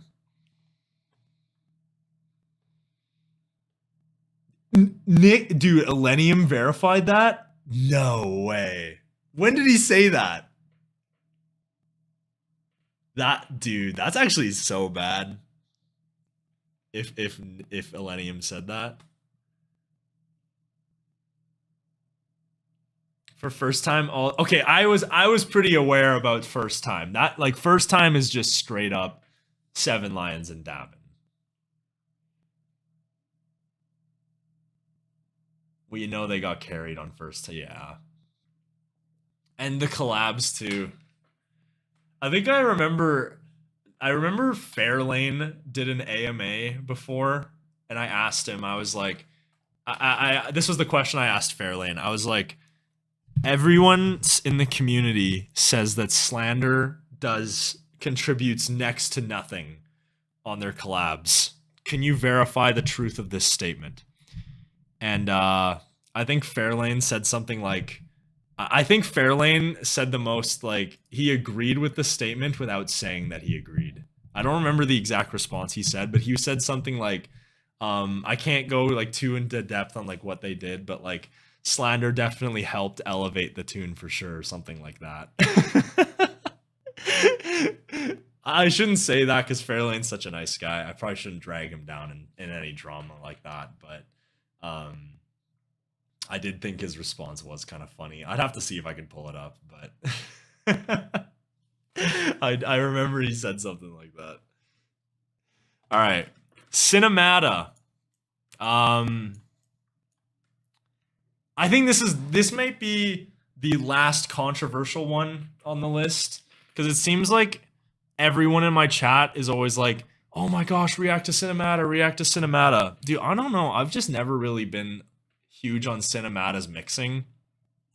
I thought his Only Now remix was really good, but now he's kind of diving into this melodic sound, and I don't know. I don't really love the mixing on his stuff entirely. I think Cinemata would probably be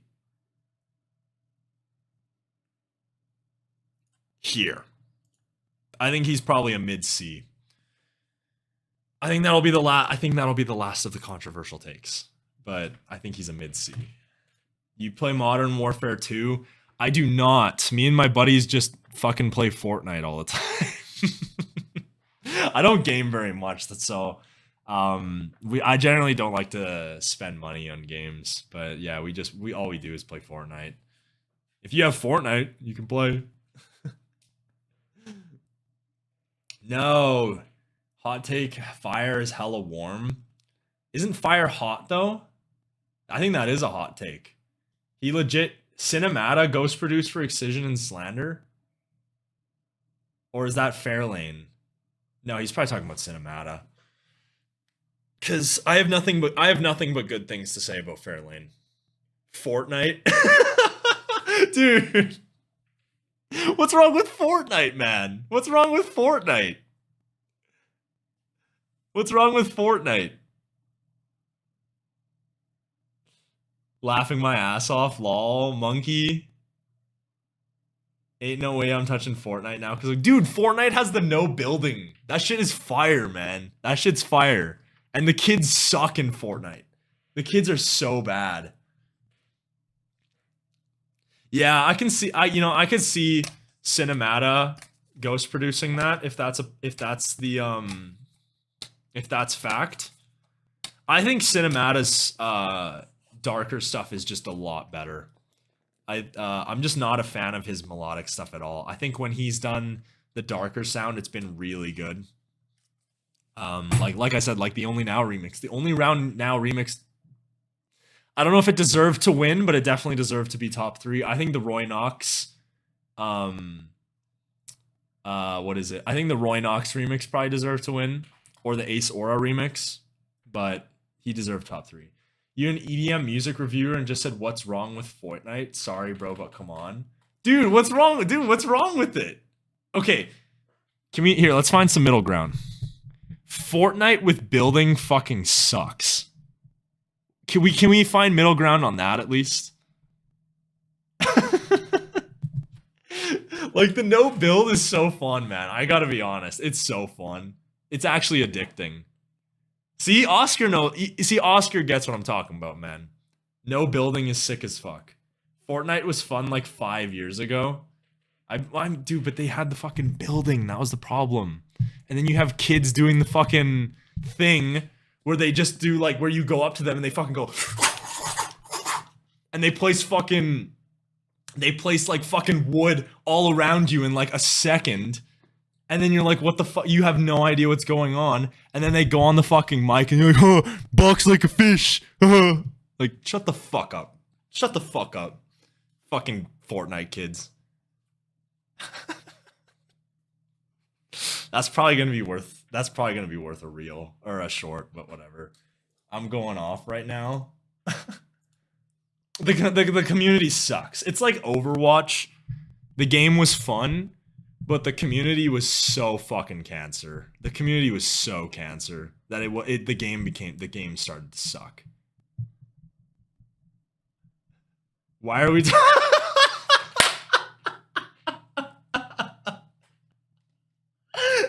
Why are we talking about Fortnite? Dude, we go off topic way too much on this stream. Well, yeah, we'll see in COD they just say the N-word nonstop. Dude, it's like back in the old days, man. Like I remember back when you used to game, those voice chats, you had to defend yourself, man. You had to be on the ball. Because you knew someone was going to say some BS to you.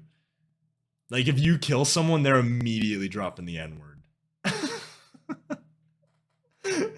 Undeserved Overwatch slander. Dude, come on. The community, let's be real.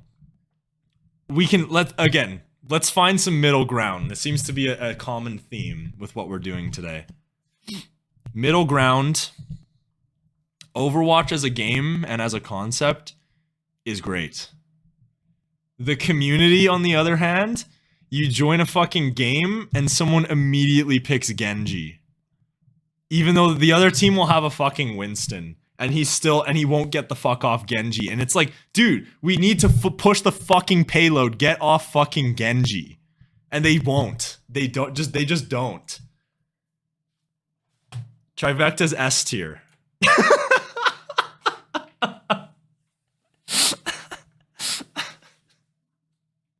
Come on. Who disagrees with me? Trivecta's S. Please. Anyone who says anything other than S is gonna get immediately banned. Trivecta D tier? Alright, you're getting banned. I actually don't want to. No, I'm not gonna ban you. I'm too much of a pussy to ban you. I can't ban the people that want. I love this community, man. I can't ban. You sound like a Mercy. Oh, what's OTP? Mercy player? Like, I mained Moira when I used to play.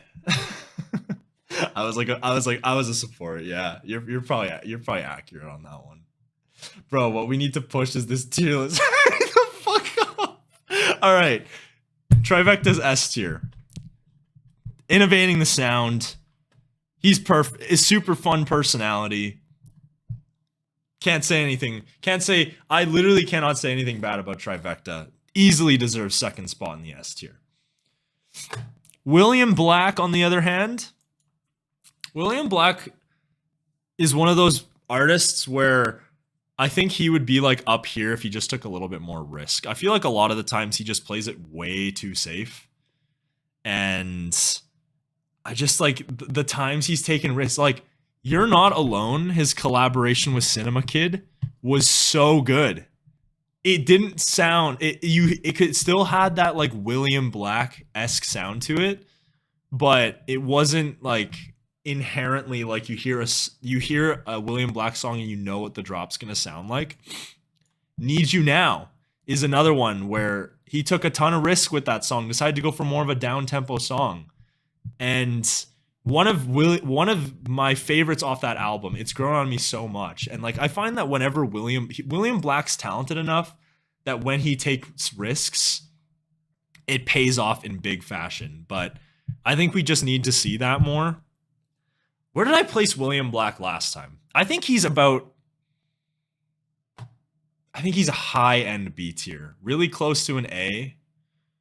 But I think he's a very high-end B. Very high-end B.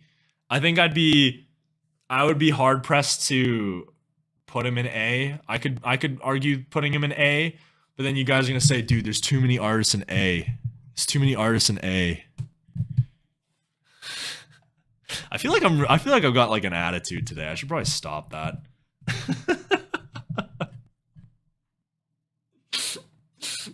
William Black D tier? No, you can't say William Black's D. Come on. A tier, B tier, S high. Oh, I don't know about high S tier. TKC streams are like talking to one person on different platforms with all different. Dude, we can have a conversation. I will talk about anything on this stream except politics. We will not go into politics. We will talk about anything else though. And religion. We're not talking about religion. We will talk about anything else, though. You mention something in the chat, and we'll go off topic for 30 minutes talking about it. And I keep doing this for some reason. I don't know why I keep going really close up to my mic. I don't know why we're doing that. But no fucking politics and no religion. That will never happen on this stream. Never. That will never happen. You have some...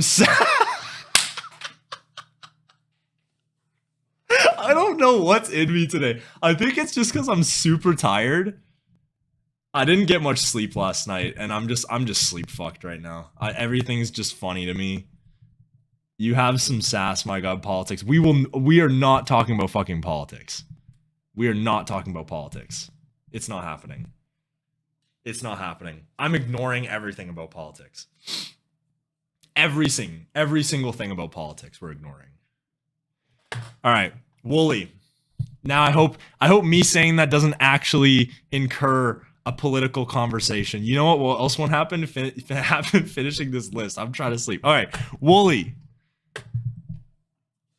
Another A. Okay. Wooli's melodic stuff. I remember I placed Wooli in the B tier or the C tier based on melodic stuff, but this time we've decided to include everything they do because we have enough artists that like I'm willing to branch out a little bit. With the dubstep, I think Wooli's probably here. If we're considering the dubstep. I know a lot of people criticize Wooli saying that, you know, he does kind of the same sound over and over again, just the stompy Brittum. That sound works, and it's good. And Wooli's innovating his stuff now, and he's doing banger melodic songs. So, I know most of them are collabs, but still. Like, he has an ID with Kadeko that hasn't come. I know he has Crazy, but he has another one. Oh, God. Is Aaron calling me again? What's up, dude? Dog, okay, I'm just gonna finish this for you because you're taking too long. B, Zach Gray, C, Exod, B, Johnny J, never heard of him. Lost Wind, B, Rifle, C. Alrighty. What did you say? Wait, what did you say for UTEP? I didn't hear. What did you say about UTEP? Oh, C. C? Yeah. I probably agree with that. I think he's a C. Do you really want me to finish this? Come on, bro. The boys are hopping there asking me to get on Call of Duty. I have things to do. All right, you can hop on Call of Duty, my man. We're wrapping her up here. So. Bet. Alrighty. Have a great night. Yeah, you have a great night, sir. Go play fucking Modern Warfare. Yes, sir. Bro, this stream is one for the books, bro. All right. I agree with Aaron Shirk. I think UTEP is a C. We're probably going to place him... I think here's a good spot. I think UTEP has some really good songs. But overall, a lot of the stuff... I think UTEP and Sabai, I think, are very similar. Just that really soft, melodic, bassy style sound. And again, I have no problem with it, but... Again, I just nowadays I'm looking for a little bit more risk in my tunes that I listen to, and UTEP has taken the risk from time to time, and it's worked out for him. That's why I think he's like on the higher end of the C. But outside of that, yeah, I think he's C. And then we'll finish with Zach Gray.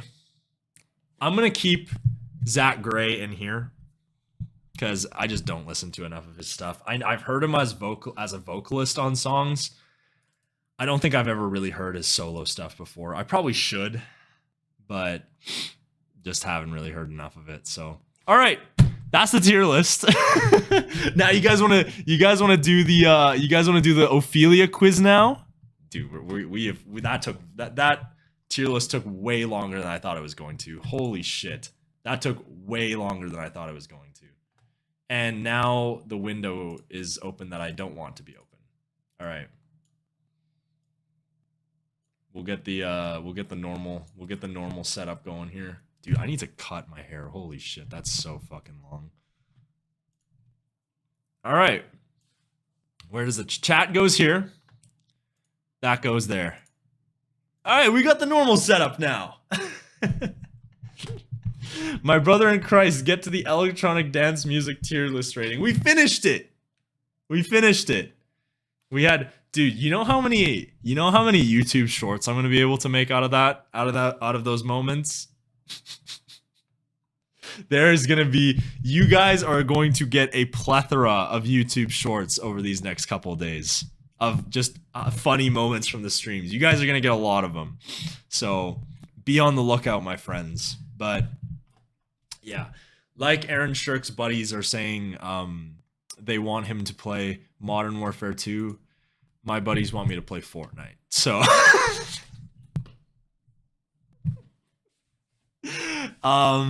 yeah, and we've been streaming for 3 hours, probably the longest stream we've ever done, because most of it was just us gibbering and jabbering about unrelated stuff.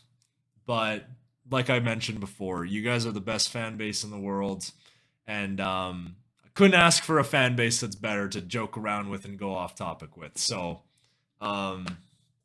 super happy that you guys tuned in this week. Thought it was a pretty successful stream, and yeah, I will definitely take your guys' song, what is it? Your song recommendations into consideration. We'll definitely be listening to Rival and Exod. Chapter, I will listen to Chapter as well. Wrote a ton of stuff down, so best bet that you will be we will be expanding our horizons and potentially listening to some new stuff in the next couple days. So like I said, guys, appreciate y'all tuning in this week. I have to see. I don't know. I should be available to stream next weekend. The weekend after, absolutely not. I'm seeing Jason Ross. So, oh god, what did Aaron Shirk send me, dude?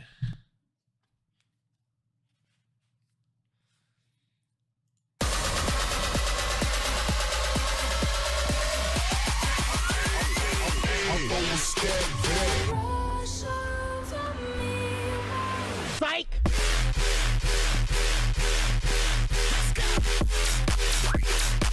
Yo, I love. So Aaron Shirk just sent me that. I'm assuming it's a live edit. I fucking love when artists do the thing where they say like, what is it? When they play like some soft ass shit and then they do psych. It's kind of overplayed, but I love when artists do that, man. I remember I saw Sullivan King and he played Blame Myself and then he was like psych and he fucking dropped into like some hard ass dubstep. What is this? Dude, Aaron Shirk just sent it to me, bro.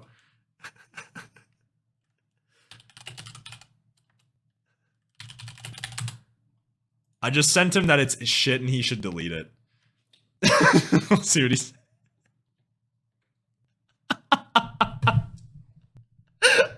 Oh, my fault.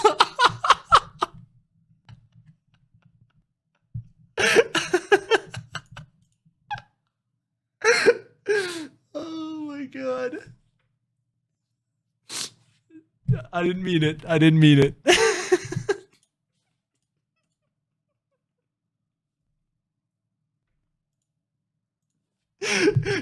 He sounded so serious when he was like, "Oh, my fault." Andrew said no? No. Wait, why did Andrew say no?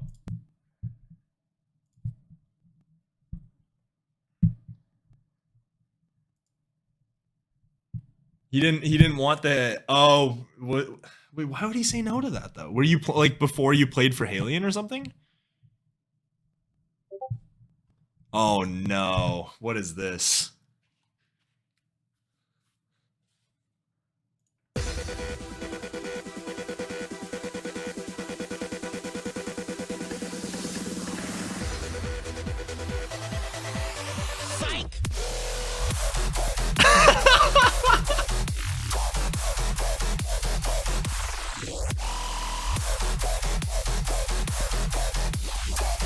Wait, what's the dubstep? What's the ID on that? That's kind of fire, dude. Is that yours or is that somebody else's?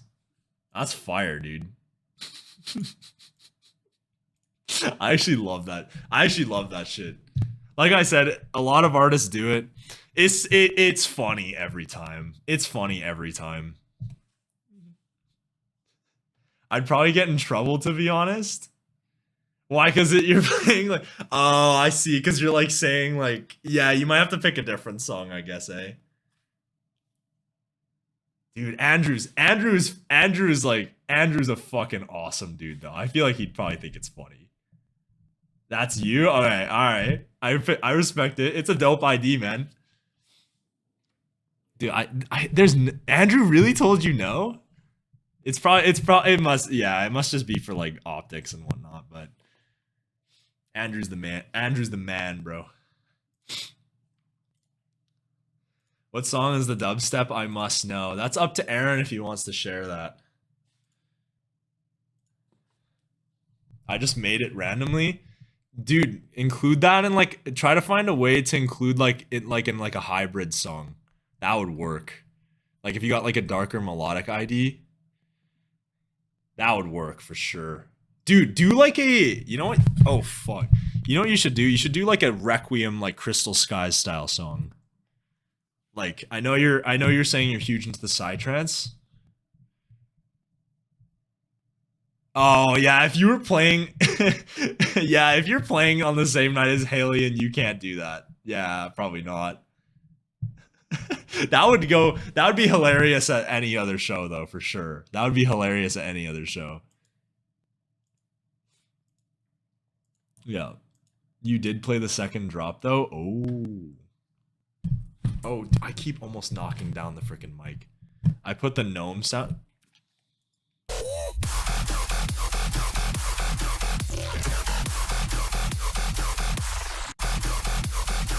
I think I heard it.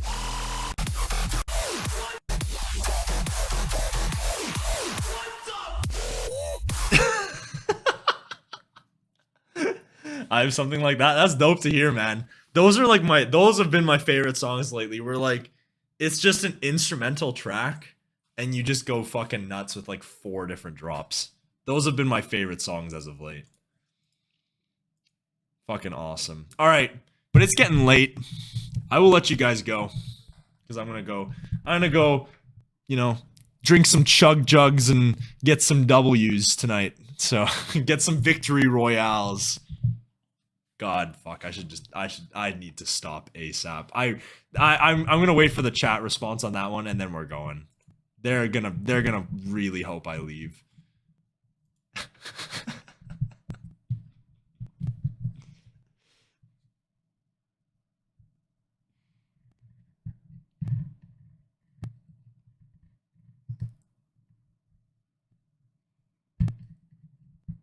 No, I shouldn't have said that. That was a mistake. That was a mistake.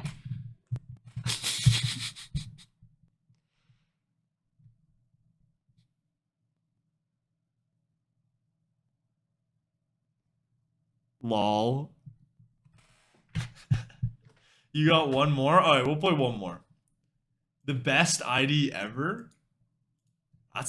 Dude, that's big expectations, man. Big expectations.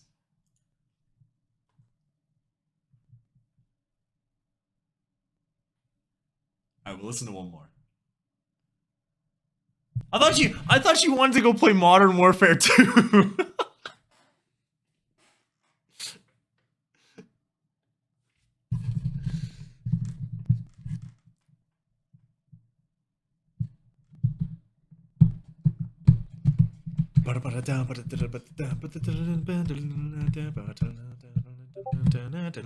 My best song yet. All right. It's the best song yet in history.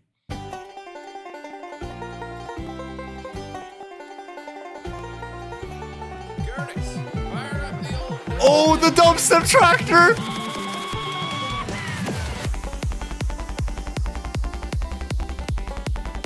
Dude!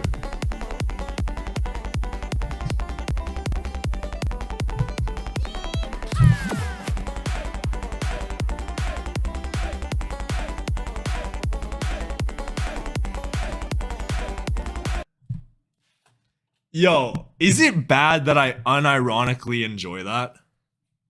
I would actually add that to my playlist if that was a real song. Anything with the dubstep tractor sample is something that I will totally get behind. And the fucking banjo. Okay, good night. Have a good night, my man. Thanks for sharing. That one was fire. That one needs to be played live.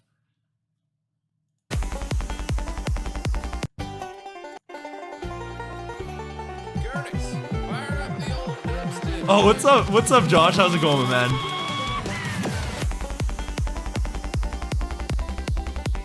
Dude, that slaps, bro. That slaps. Dude, I would lose my shit if I heard that live. I would actually lose my shit. Just wait for the Twang remix. Oh no, dude. I feel like you've got so many joke IDs just sitting around.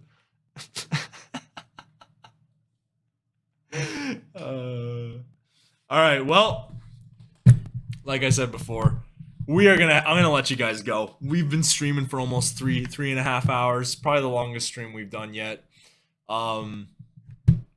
Absolutely legendary stream with you guys. Was an absolute pleasure having y'all in the chat, joking around, fucking posting the monkey emoticon and the fucking talking about Fortnite and whatever the fuck else we talked about. But yeah, I'm gonna head off, so I will see you guys. I should be able to stream next week. We will see. It'll depend on the releases, but we should be able to stream next week. And then, like I said, I'm going to Vancouver to see Jason Ross, so won't be able to stream the week after, dude. You ain't gonna let me go. All right, one more.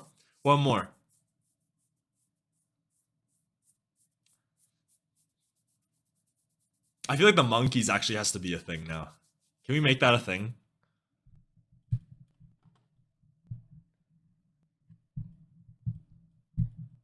Bro, no. Lucky motherfucker. What, that I'm seeing Jason Ross? Dude, for some reason, flying outside of Canada is so expensive, but flying inside of Canada is absurdly cheap.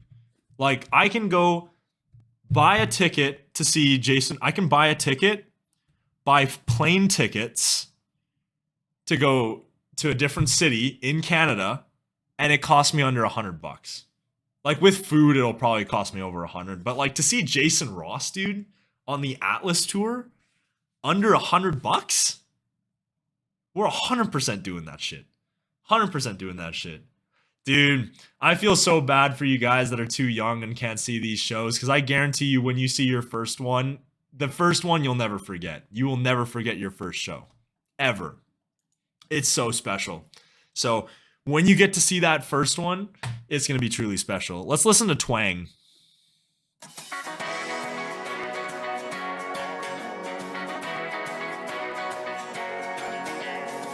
Yeah, she likes how sweet, like my sweet tea. And she likes my boots with these blue jeans. And she likes popping buttons on my pearl snap. And she likes my cowboy hat, but she loves me for my twang. Reminds her of a See, I unironically enjoy country music, so this is right up my alley.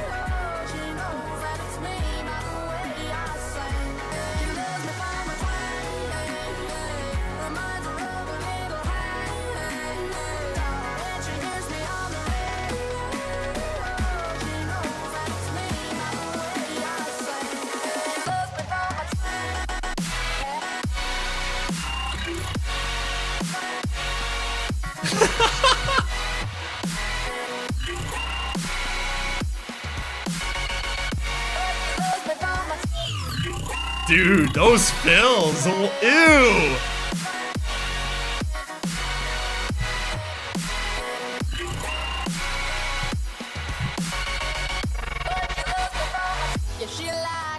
Dude, the fills, bro. What the fuck are those, man? Holy shit. Nice work. It kind of sounded like Dark Cloud there too. Yeah, Oscar literally said at the same time as me. It sounds like Dark Cloud.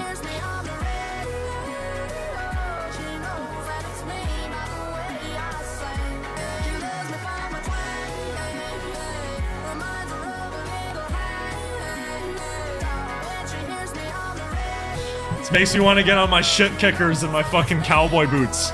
Well, I guess shit kickers and cowboy boots are the same thing, but my cowboy hat. Good work, dude. Good work. I'd love to see more, I don't think it'll ever be a trend but country and EDM, I'd like to see more of it. I would like to see more of it. Like "Hold You Tonight" by Griffin is one of his better songs since the Gravity era. And it was literally his first song after Gravity, I'm pretty sure. So still holds up. Still love "Hold You Tonight" by Griffin. Yeah, country and EDM needs to be a thing more. I know the fan bases definitely do not collide, and I think I'm definitely in the minority of people that enjoy both, but I want to country step needs to be a thing. Let's make it a thing. I will promote anything that has to do with country step on this channel.